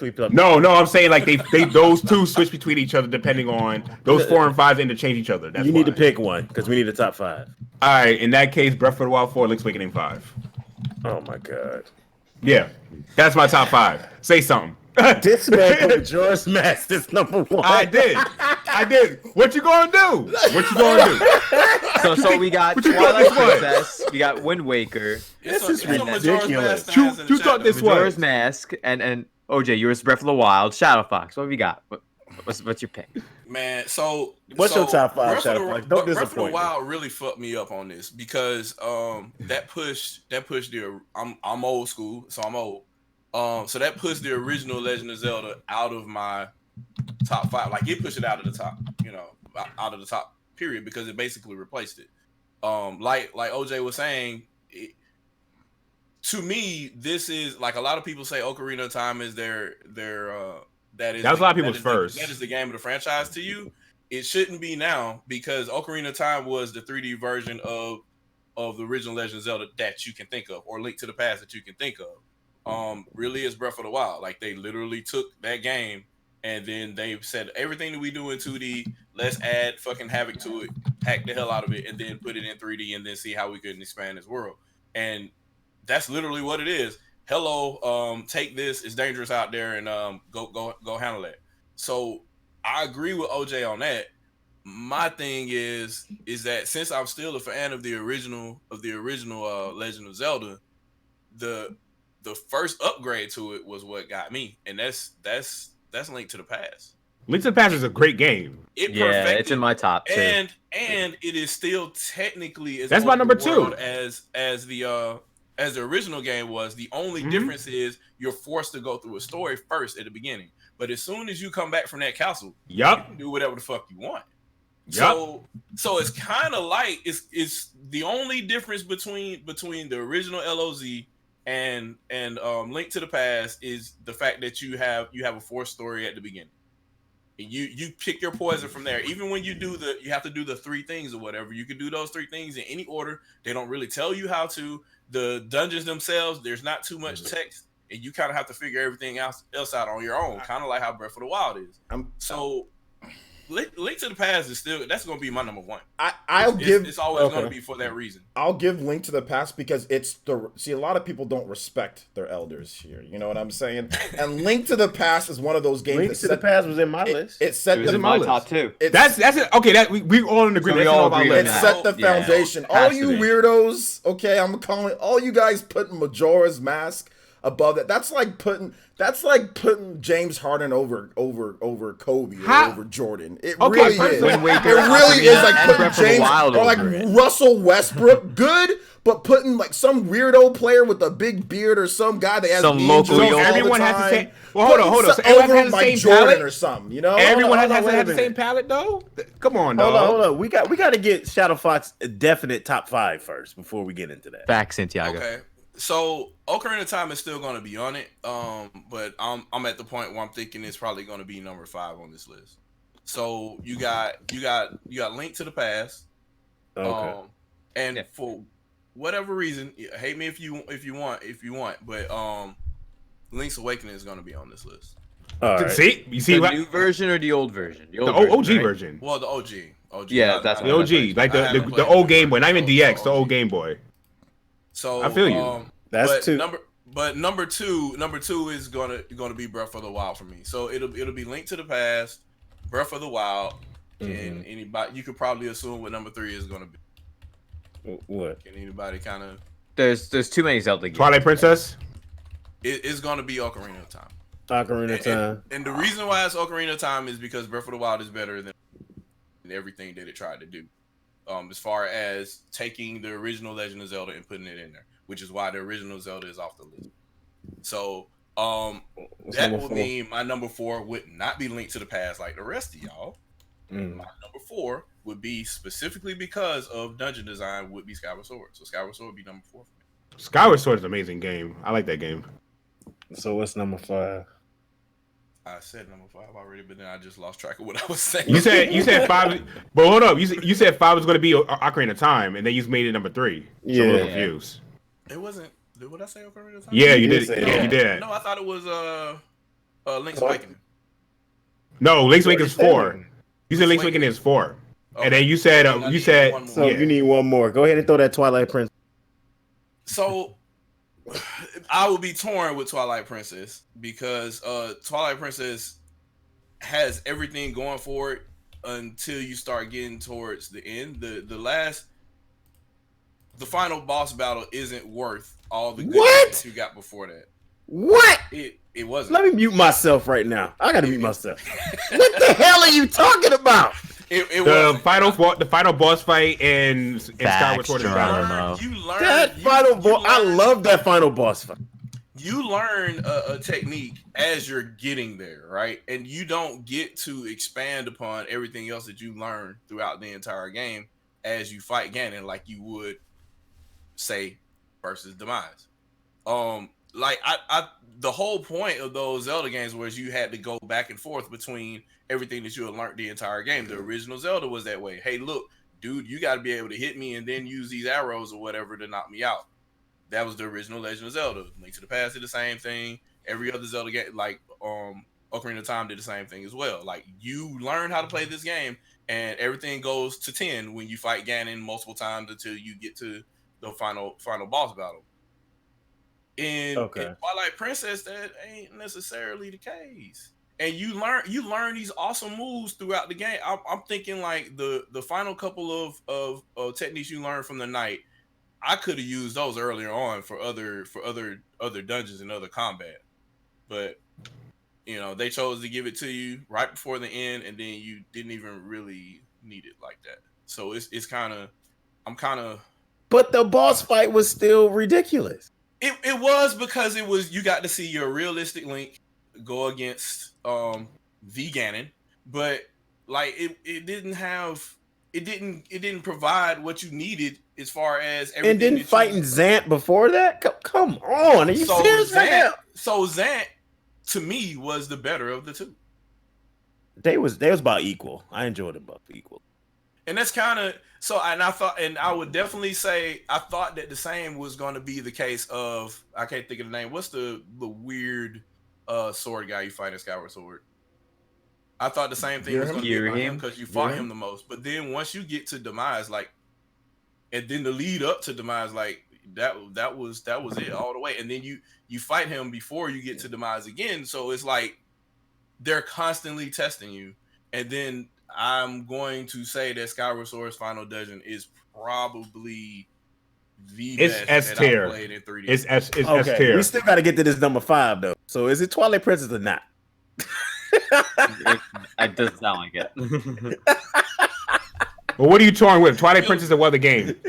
You killing me. It is Twilight Princess. Thank you. Twilight Princess, top 5. Go.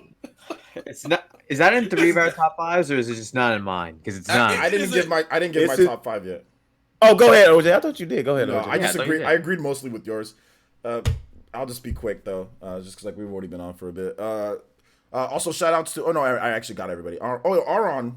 Okay, no, I already got the donations. Never mind. Okay, I thought I missed them. Girahim, that was his name. Sorry. Yeah, Girahim. But no, Breath of the Wild is definitely number 1. That's number 1. I would say number 2 is probably for me Wind Waker. That's just my number 2 is Wind Waker. Number 3 is Ocarina of Time. Number 4 is Link to the Past. And number 5 would probably Twilight Princess. That would probably be like my gangster. There's so many Zelda games. Eat it, now. VC. Eat it. Really? Come on. There's so many Zelda games. You can't even put 4 swords over it. Come on. 4 swords over what? But 4 swords has a problem because you have Link to the Past. That's the only problem. That's 4 swords and Between Worlds. That's the only problem.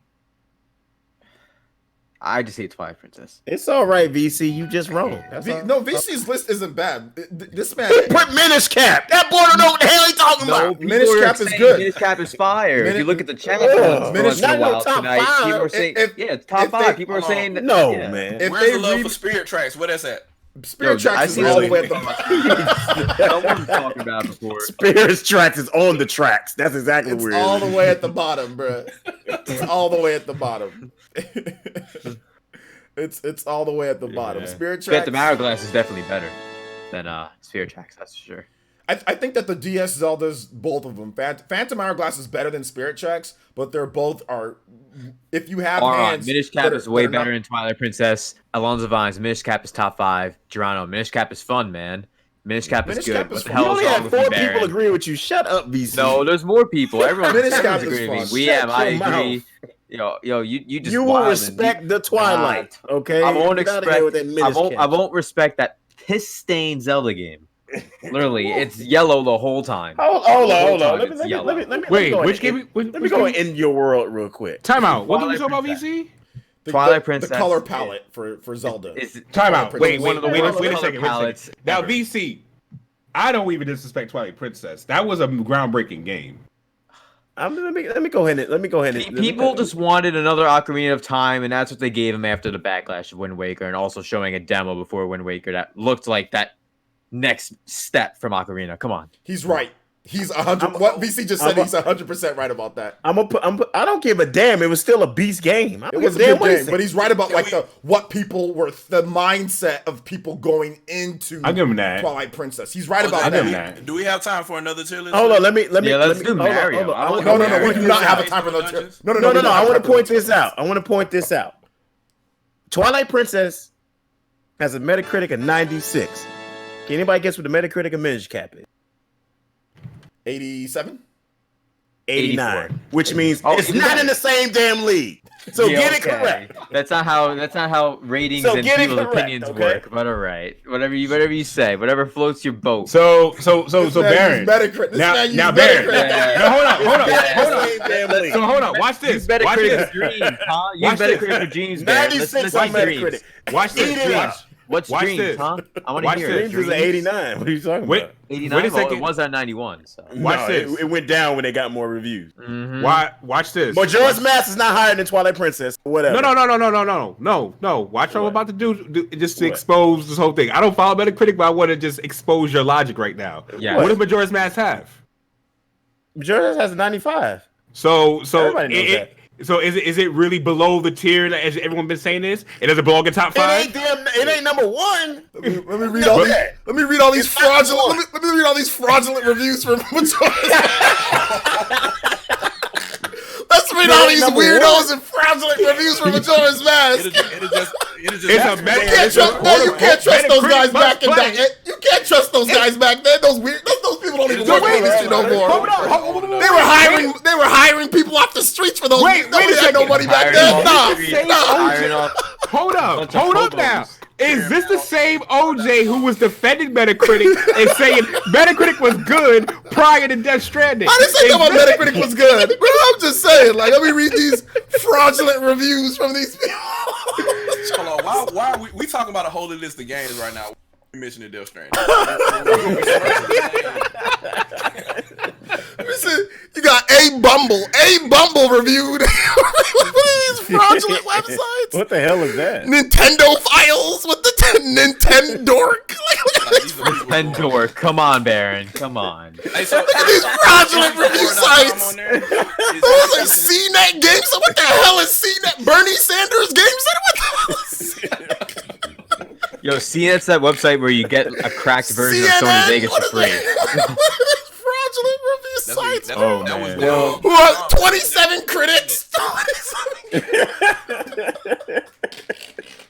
That's Well, all I'm gonna say is this, man. Fraudulent. All I'm gonna say is a link between worlds. A link between worlds has a 91 Metacritic, so I'm gonna leave it at that.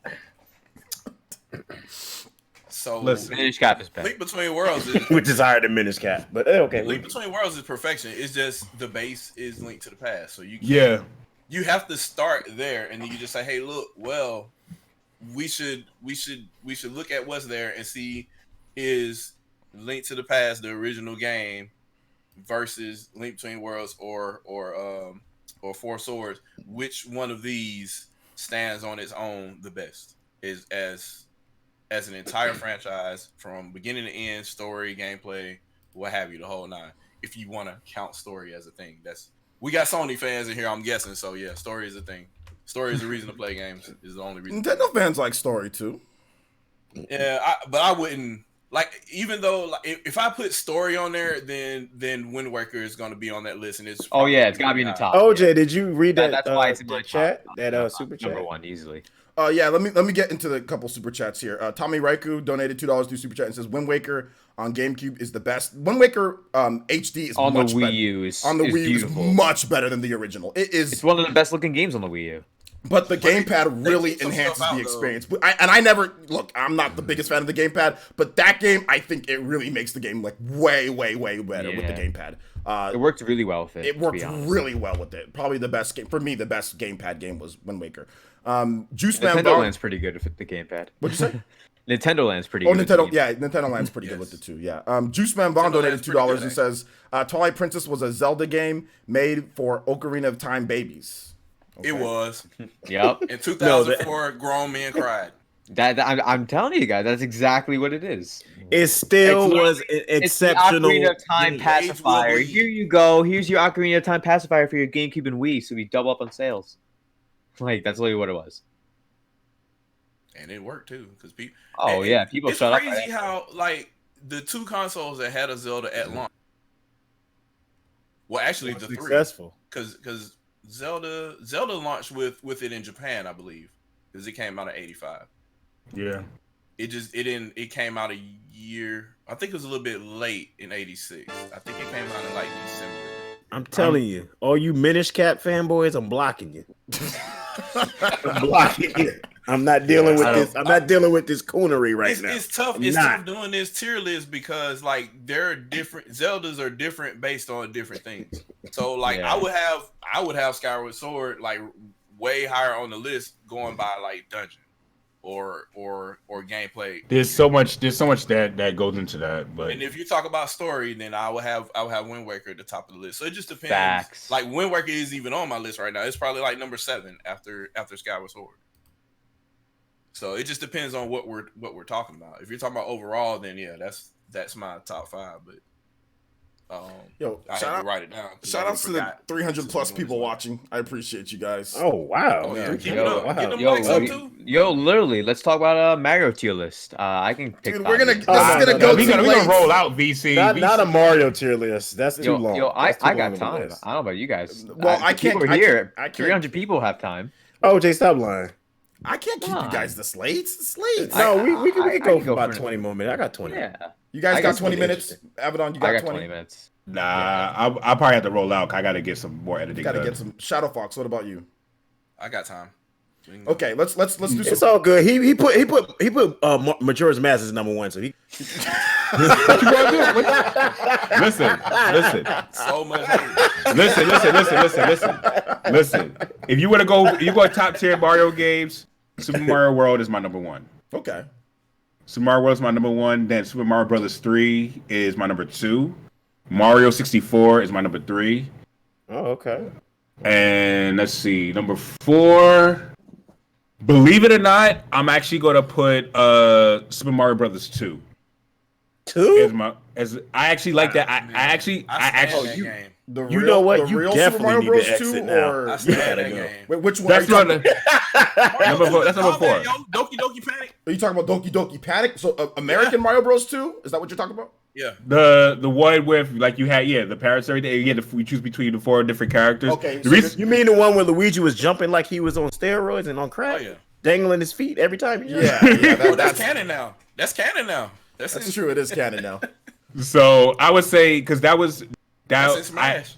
I played that a lot when I got Super Mario All Stars, and that's childhood for me. And okay, are we just doing regular Mario games? Or are we doing cameo Mario games as well? No, just the core Mario games. Just the core 2D and core 3D. I had to ask because then I would have to put Mario RPG at the top of the list. That's why I had to ask. Okay. Nah, just core Mario games. You got core Mario games, and then on the number five, Galaxy. Galaxy's definitely in the top 5. All right, Okay. You redeem yourself, even though I probably would have booted you off that Super Mario Brothers 2 garbage. But anyway. listen. That game's part of child. But Super Mario Brothers 3, that's legendary. I played the hell out of that game when I was a kid. Super Mario Bros. 2. Mario Bros. 3 is my favorite. Okay. All right, who's going next? Top 5. I'm just going to edit while I'm listening to you guys. All right, so my number 5 pick. It's a little hard to pick for number 5, but I think I'm gonna have to go Mario Bros. 3 for my number 5 pick. Ooh, that low? Okay. Right. Well, that's because the next 4 are 5? 3D. It's because the next 4 are 3D Mario games. That's why. All right, go ahead. I personally prefer the 3D Mario games, but I enjoy all the 2D Mario games. I enjoy all of them. But Mario Bros. 3 is my favorite 2D one, and I have to have it at 5th. Okay. Because don't give reasons. Just put Galaxy 2 is 4th. Galaxy 2 is 4th. Then 3rd, I think it has to be Sunshine for 3rd. I know I'm gonna get flack for it, but I've played it way too many times to not have it be first 3rd. Dookie pick of the. Oh my God. I have to put it 3rd solely for nostalgia and how often I played it, and I played it even last year, again. First Dookie pick putting Galaxy 2 underneath. Here's where I'm gonna have an issue because I'll be honest, Mario 64 is one of the main reasons I game in general, so that's why it should be number 1. But I love Odyssey. I 100% did Odyssey twice. 999 moves twice. I can't put. I despise Odyssey. Yeah, for me, I loved Odyssey, and even the multiplayer, the balloon mode. It wasn't regular multiplayer, but it was fun for what it was. I accidentally put 20 hours into it on the first 2 days. It wasn't worth $60 for me. That's just me though. What game? I got 999 worth the 60. Was So it worth 60? That has for me. Odyssey. I guess I'll put Odyssey 2nd and then Mario 64 first. So 64, Odyssey, then Sunshine, Galaxy 2, and then Mario Bros. 3. That's my list. Okay. I feel you though. Yeah, that's all right. Outside of that sunshine, being that's just me personal. That's like the Majora's Mask of Mario games. Wow. I don't know about that. That's the Majora's Mask of Mario games. All right, hey, people like Majora's Mask. I'm gonna give my top 5. This is gonna be kind of hard, man. This is gonna be difficult. I never thought about this really. Mario is excellent. Man, this is difficult, man. So let's just say my top 5, they really don't have much space in between them. They're really neck and neck all the way through. So, holy crap, dog. Number 5 is damn. Ooh, okay. Let me think. Hold on. Let me think about this for a second. I agree. Hold on. Number 1. Let me go with number 1 first. And I agree, Hunter. For me. Number 1, believe it or not, number 1 for me, it's gonna be Super Mario Galaxy. The original. I like them both, so I'll just say they both there. Just package them together. Yeah, one and Two two. Yeah, both Galaxy games. Super Mario Galaxy. Galaxy 2 is essentially DLC. Yeah, they're literally two different games. But it pushed down They're, one though. Like it. Yeah, so I put them both there. I don't try to choose between. I just call it Super Mario Galaxy series. Just the Super Galaxy games. Yeah, just the Galaxy games. The Super Mario Galaxy games. Number 2 is Super Mario World. Definitely. Super Mario World. Number 3 is Mario 64. Number 4 is Super Mario Brothers 3. If you grew up in that time, Super Mario Brothers 3 was the game. It was. It really was. Period. It was. It was not that 2 garbage he was talking about. 3 was the game. 3 was my number 2. Yo, Mario Bros 3 is the real Mario Bros 2. Let's be real here. No, the real Mario Bros 2 is Lost Levels. I'll give you that. Okay, even Nintendo tries to not acknowledge it. No, Nintendo. I'll give you that. I could agree with that. Super Mario. Also, the only reason why Nintendo doesn't acknowledge it's because they thought that you were too dumb and too stupid and not good enough to play the game. Because in Japan, it's called Mario Bros 2.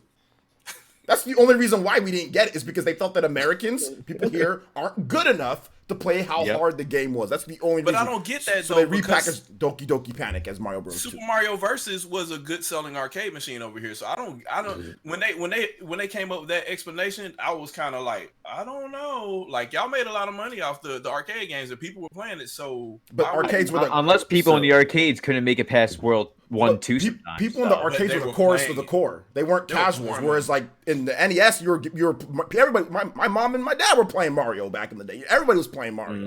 You know what I'm saying? So the people in the arcades were the core people that you know you can get that there. But Nintendo wanted to have that for everybody can play. And the original Mario, everybody can play that game. Mario 2, everybody can't play that game. That game is hard. It's legit. I mean, it's easy now, but back then, for sure, it was a much harder game. You have the poison mushrooms that make you small or kill you. You have all sorts of stuff, you know? Yeah. So my number 5, right? This will be a little bit controversial, but I feel like this game really captivated me more than some of the other games did. And that's Mario Odyssey. It's number 5. Nice. So Odyssey's great. Odyssey is great, but some people wouldn't put it in top 5. But I feel like it captivated me almost as much as Galaxy did when it first came out. You know why people don't put Odyssey up there as much? Because it got somewhat overshadowed by Zelda. Yeah. Even though it sold amazing, it's actually the best-selling 3D Mario game of all time. Yeah, it still got somewhat overshadowed. Yo, for me, it just didn't do it for me. Like the game was, for me, okay, maybe off of my older school Mario games, the game was just way too easy for me, and I can't. It's hard for me to enjoy that. You probably didn't like just picking up random random like that, like literally, and from capitalizing off of Mario 64 did, which is again in my top 5 as well.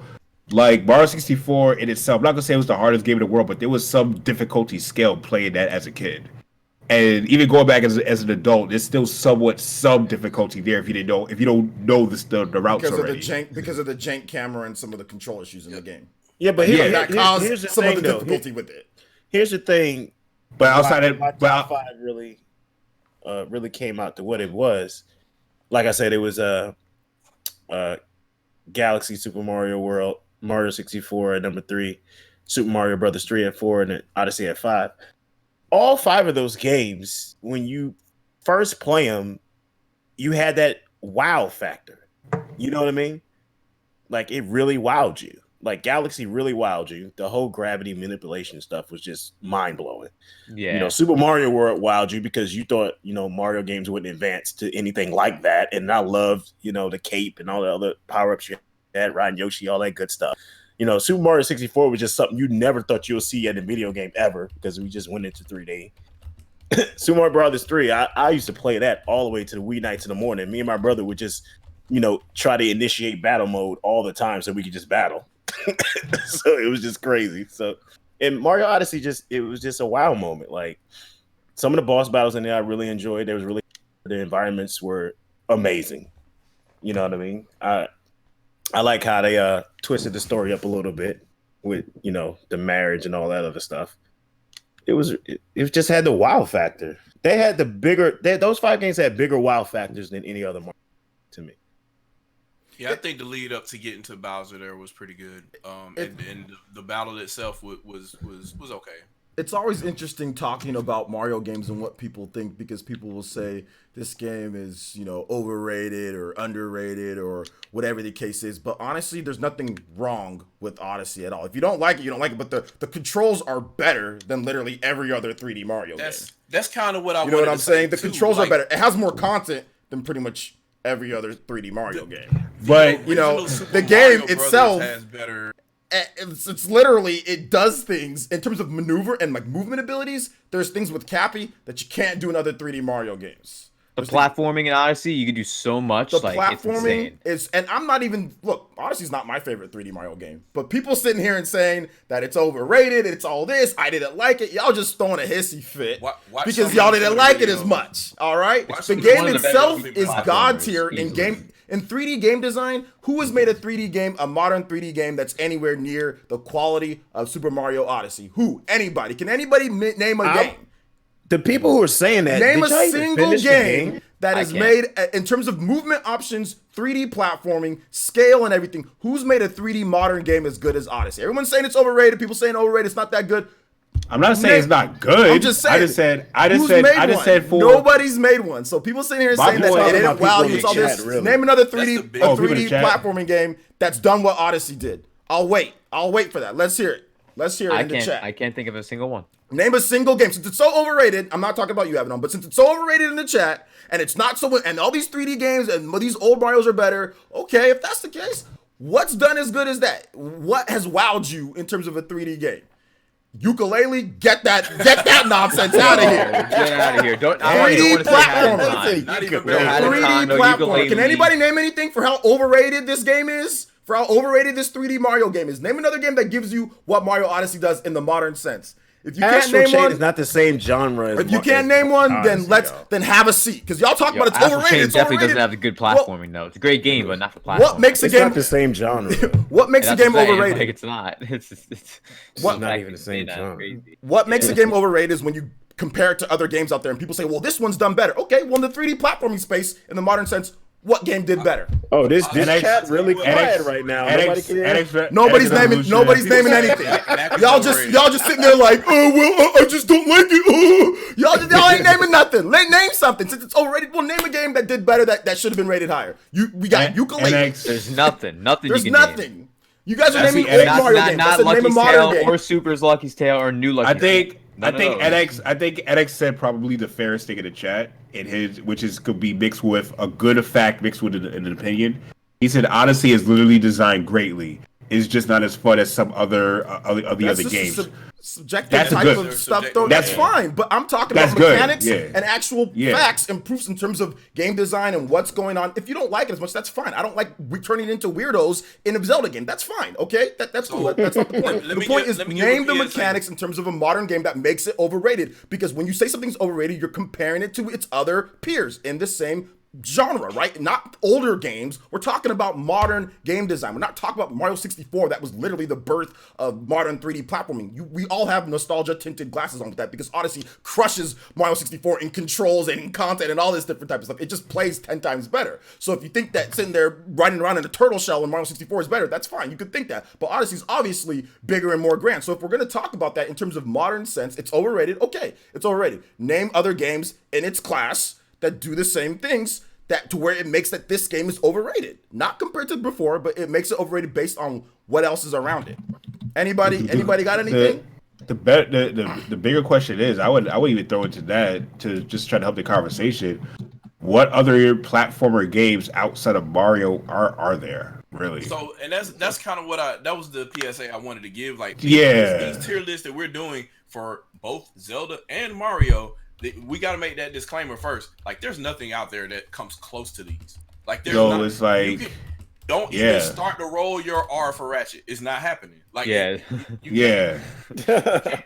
like you could only compare Mario to other Mario games, really, because it's like the feel of the platform is not the same. And I'm talking about Super Mario Brothers 1 going all the just the mechanics. Period. There's nothing that comes close at all. And same thing for Zelda as far as design. Somebody said Banjo-Kazooie. The only game that I would say they would have for a platformer, Donkey Kong Country or even Mega Man 11. That was the closest thing I would say you could have for an argument. What about Conquer Bad Fur Day? They ain't really a platform. Oh wait, no, that's it was when they originally made it, but now you play the beginning. More of an it adventure. Into everything. Yeah. It became a shooter. It became it did become a shooter. I forgot about that level. The Great Mighty Pooh was my favorite level. There's just a lot with different platforming games. So hold up, OJ, you trying to be slick? You didn't give a top 5. Nah, you try to slide on that. I'm not trying to be slick. I got people over here with their nonsense in the chat out here. Well, I just don't like it. You've already lost. You got no reasons.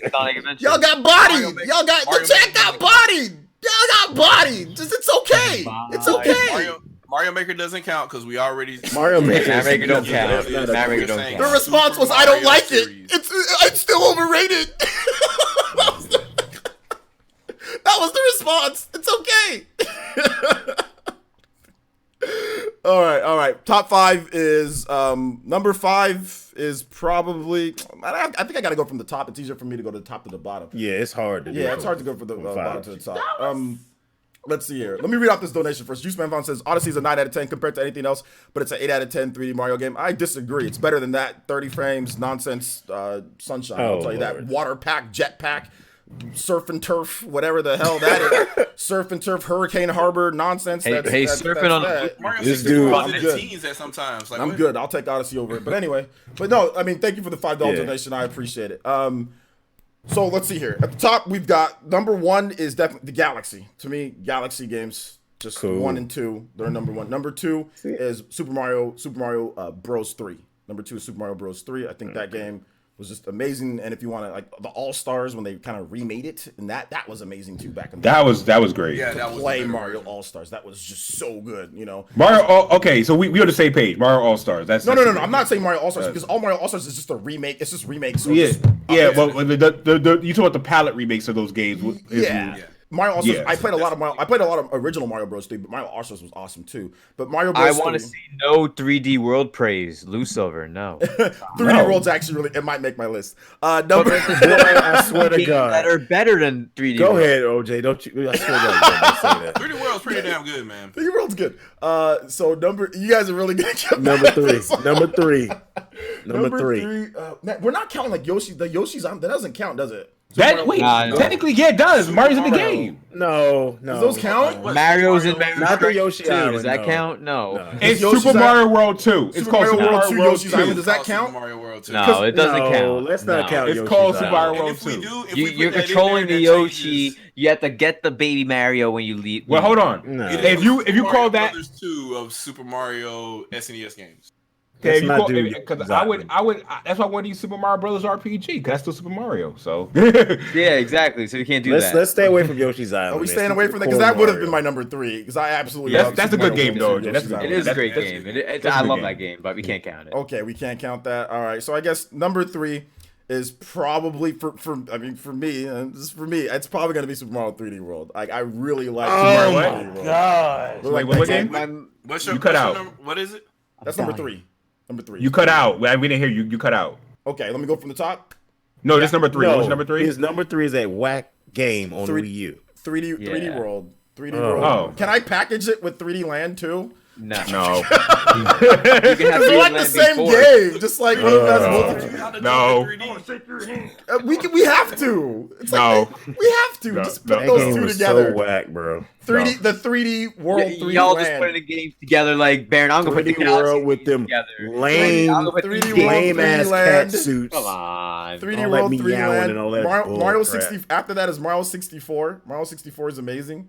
So I'll put Mario 64. That's 5, I think. Or sorry, my bad. Odyssey, then 64. Or you can swap them. Flex. You can swap either one. I like them about equal to each other. So that's a fair list. See, I don't agree with Odyssey for me, but for people who like it, that's y'all. That's you guys. I'm happy people enjoy Odyssey. To be honest, it's really Galaxy games, Mario Bros. 3. Then there's everything else. You know what I'm saying? Like y'all can have whatever order that you want, but really, it's Galaxy and it's Mario Bros. 3.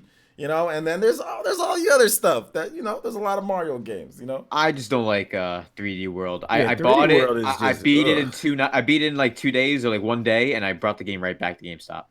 Oh wow. Okay, but see the thing about 3D World is like you also have to play multiplayer.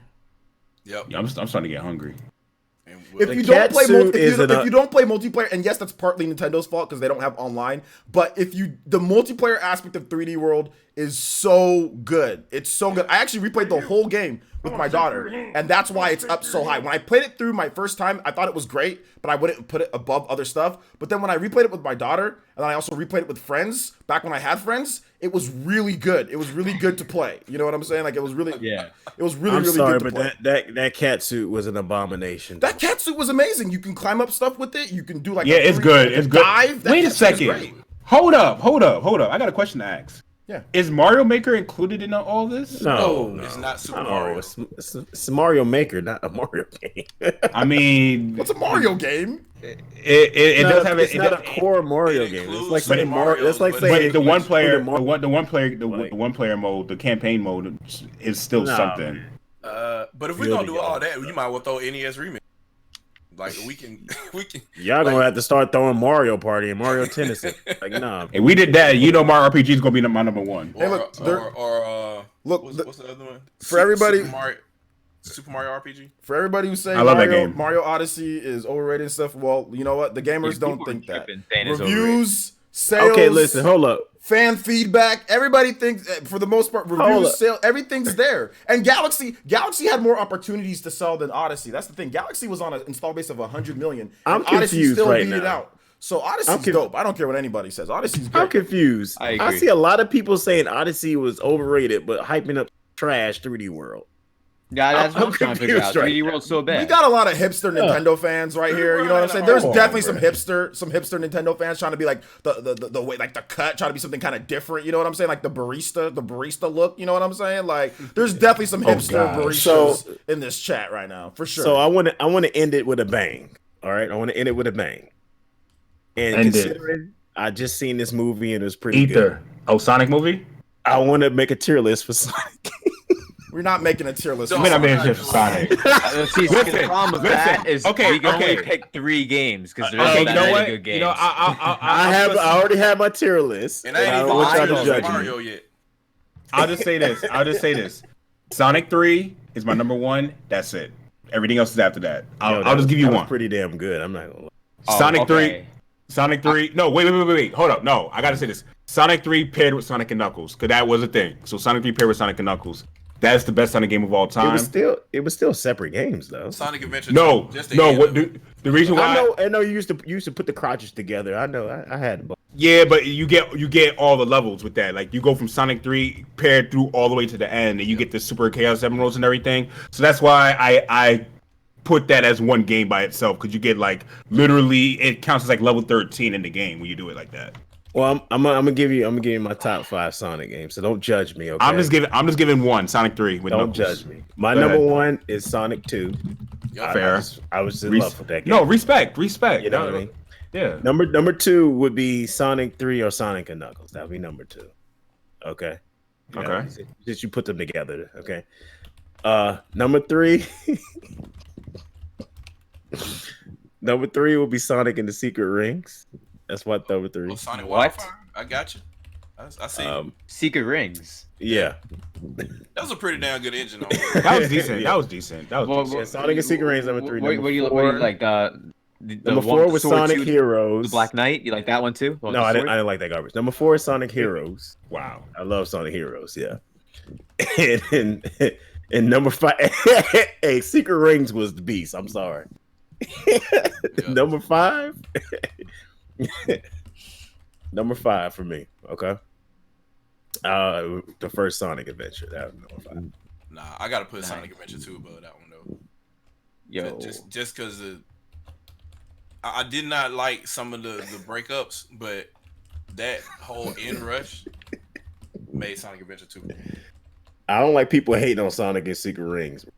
I don't like when I see any Sonic Hero slander. That game was incredible. I know. I was sold from the intro of Secret Rings. Sonic Hero. Yo, that intro was so fire. Yo, fellas, it's about 140. It's going on 145. I'm gonna roll out. Oh, you gotta roll out. Yeah, I gotta roll out because I gotta finish up editing. I gotta get some sleep. All right, man. Awesome. So, OJ, Appreciate you, man. Let them know where they can find you, man. All right, you guys can find me over at Avedon Smith. If you enjoy my hot takes, which is not all the time, actually, just I do that for you guys. You guys are special over here in the PE community. But you guys can find me over at Avedon Smith on YouTube or Beats for Breakfast. Beats for Breakfast is something totally new. Interview different content creators, musicians, gamers, and just anyone who's just has an interesting conversation with. Tomorrow we're not gonna have an interview, but we're gonna have a good episode talking about multitasking. I'm not gonna reveal what about multitasking. That's your job to find out tomorrow if you want to talk about it. And also tomorrow night, Chillcast. For those of you who hang out with us, thank you guys so much for your support. I know some of you PE people in the PE community, you guys come through. Tomorrow's our 89th episode, so we're getting closer to 100. I want to tell you from just the bottom of my heart, thank you for supporting me for so long. So with that, I'm out, guys. Y'all take it easy. Have a good night, all right? Have a good one, bro. Peace, y'all. Peace.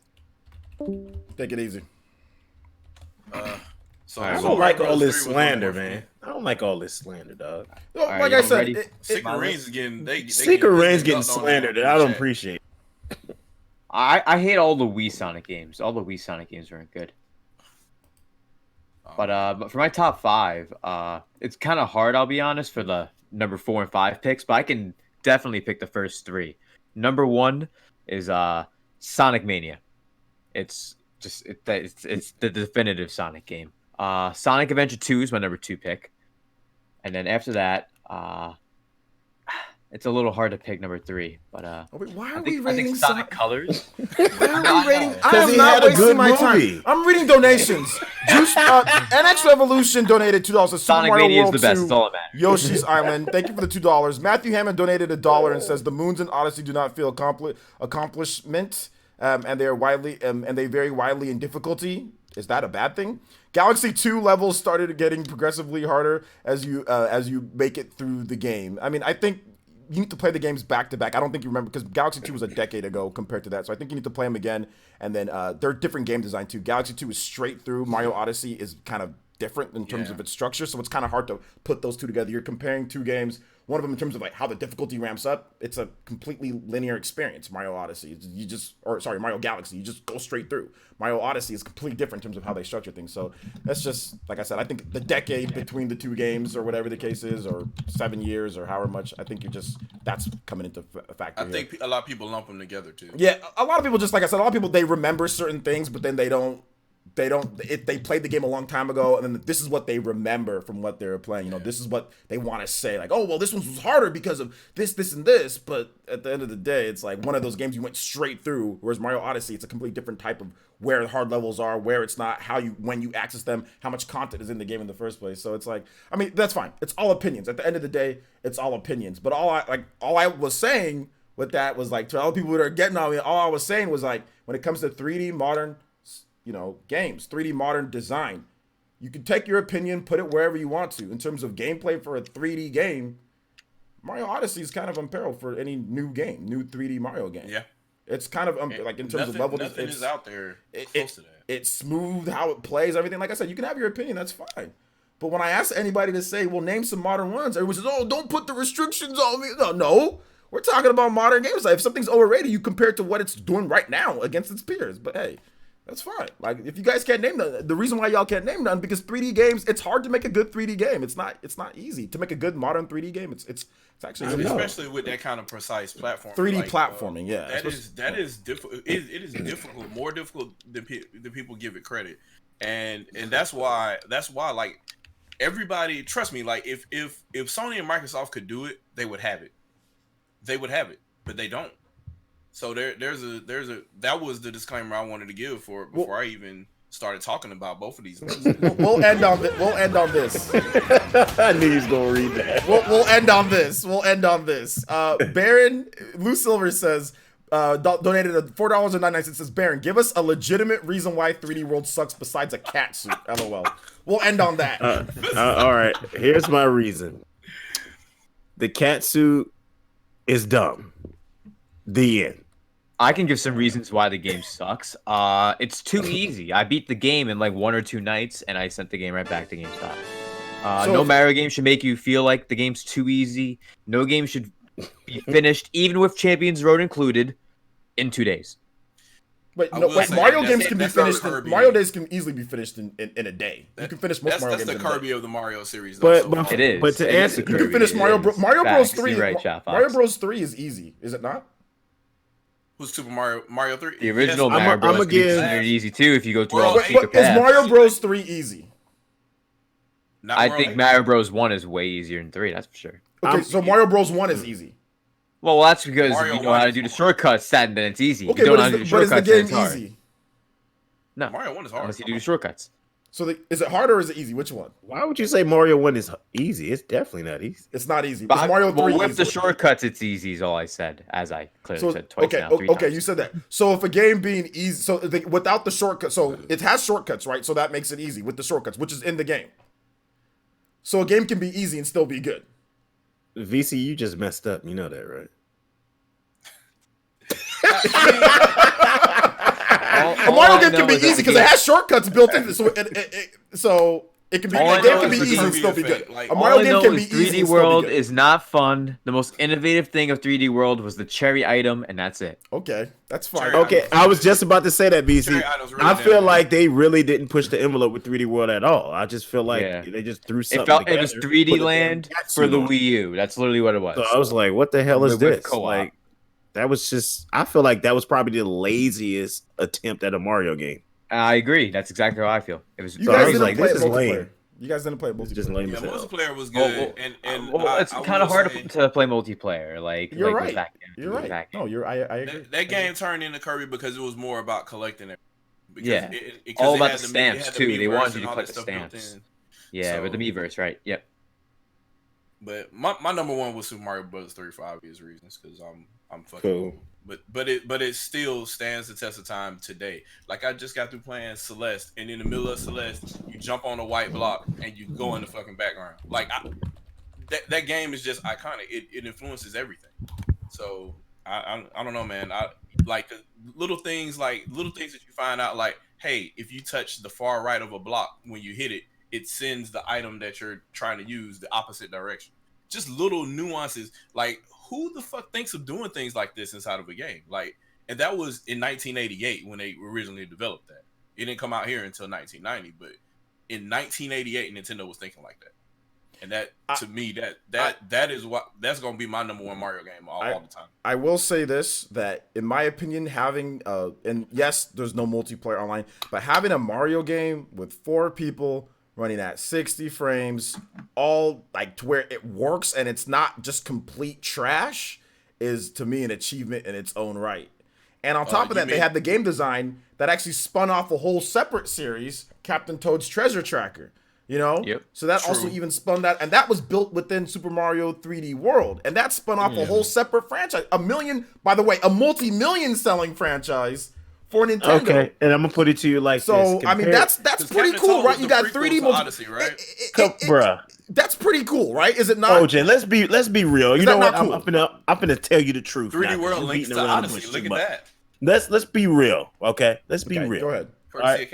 Let's be real. We went from Mario Galaxy 2 to damn 3D World. Yep. No, don't get me wrong. Come on, bro. Galaxy 2 is better. Galaxy 2 is better. That's the other M syndrome. You can't blame them because you expected something different.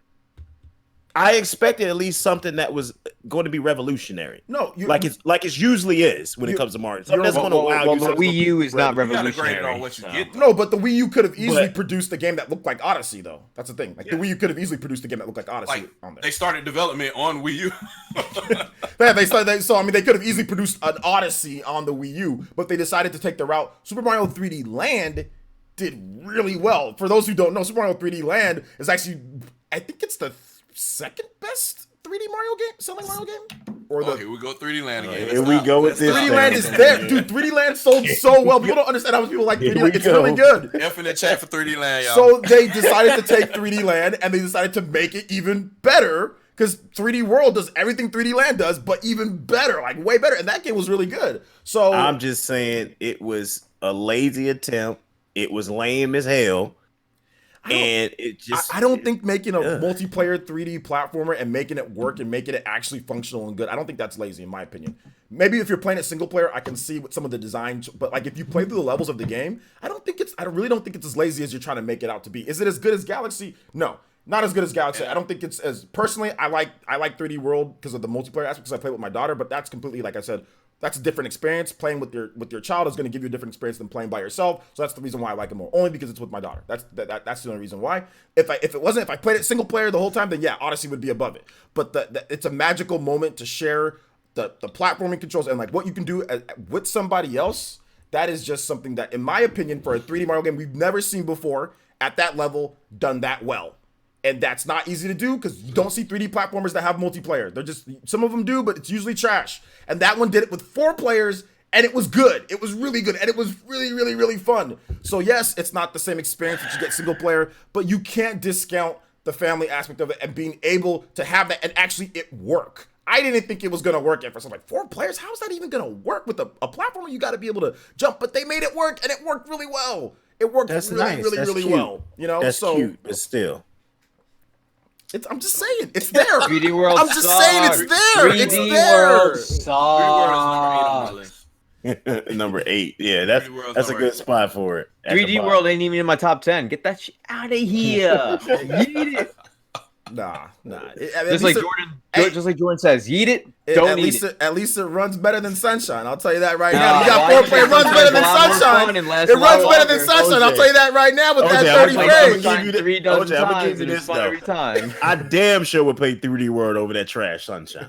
At least it runs better than Sunshine. I'll tell you that right now. You can bank on that, bro. 5, so stop. Sunshine, my number 5. All right, let's do some outros and get you guys out of here, man. Let's do some outros. This is a fun Jordan the jump. What the hell? Get your ass. Yeah, he bounced. Let's go. He bounced out. I think he did. In and out. In and out like the chain. Chain chunk. Got right. You don't want none of this Sunshine. Let's go in. Let's get some outros. VC, we're coming to find you out, my man. Well, I'm actually getting my link right now, so. All right, let me write. Shadowfox, where can they find you at? They can find me on Twitter right now because I'm not updating my. But thanks to your homeboy Smilewave, I've accumulated very close to 1,000 subscribers. So if you haven't subscribed already, please do. Nice. And I'll be able to finally send notifications when I put a video up. So that's the only reason I want it. I'm not monetizing the channel. So just give me to 1,000 so I can send notifications. There you go. Let's see here. Next up, somebody called us all idiots in the chat. So shout outs. Thank you, man. That's next awesome. up is Baron. Baron, where can they find you at, my man? Y'all can find me harassing Uber Eats on Twitter for what I experienced today. But y'all can find me on Twitter. I crush Sony drones. I'm down to once a day because I'm a very busy guy now in my career. So I don't do it all day anymore. I do it today now. So y'all want to see some funny stuff, just follow me on Twitter. I have no idea when I'm going to make another video. So I'm going to put that out there now. It's been 84 years. No, it ain't been that long. But I'll try to. Since your last video. I'll try to eventually get one up. And yeah, follow me on Twitter, man. It's hilarious.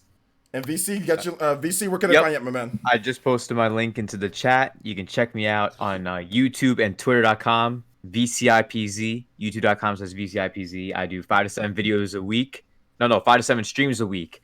2 to 4 videos a week is what it is. And we actually have an Animal Crossing giveaway going on right now for New Horizons. Subscribe to the channel. You'll be eligible to enter. There's a Twitter link on my Twitter as well. You can check that out. Retweet it. Be entered, and we're about to hit 800 subscribers. I would really appreciate it if some of you come over. Other ninjas are already in the village over here by where I'm at in 100% click, and we have great communities.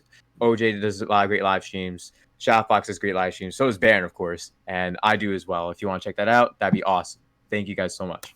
I don't even have live stream anymore, but you used to. I just remember you did the most legendary live stream where you just evisceration is what it really is. Oh, what live stream? Oh, Jeff Keighley? That Jeff, where you you just super savage with that shit. Yeah, I had to do that.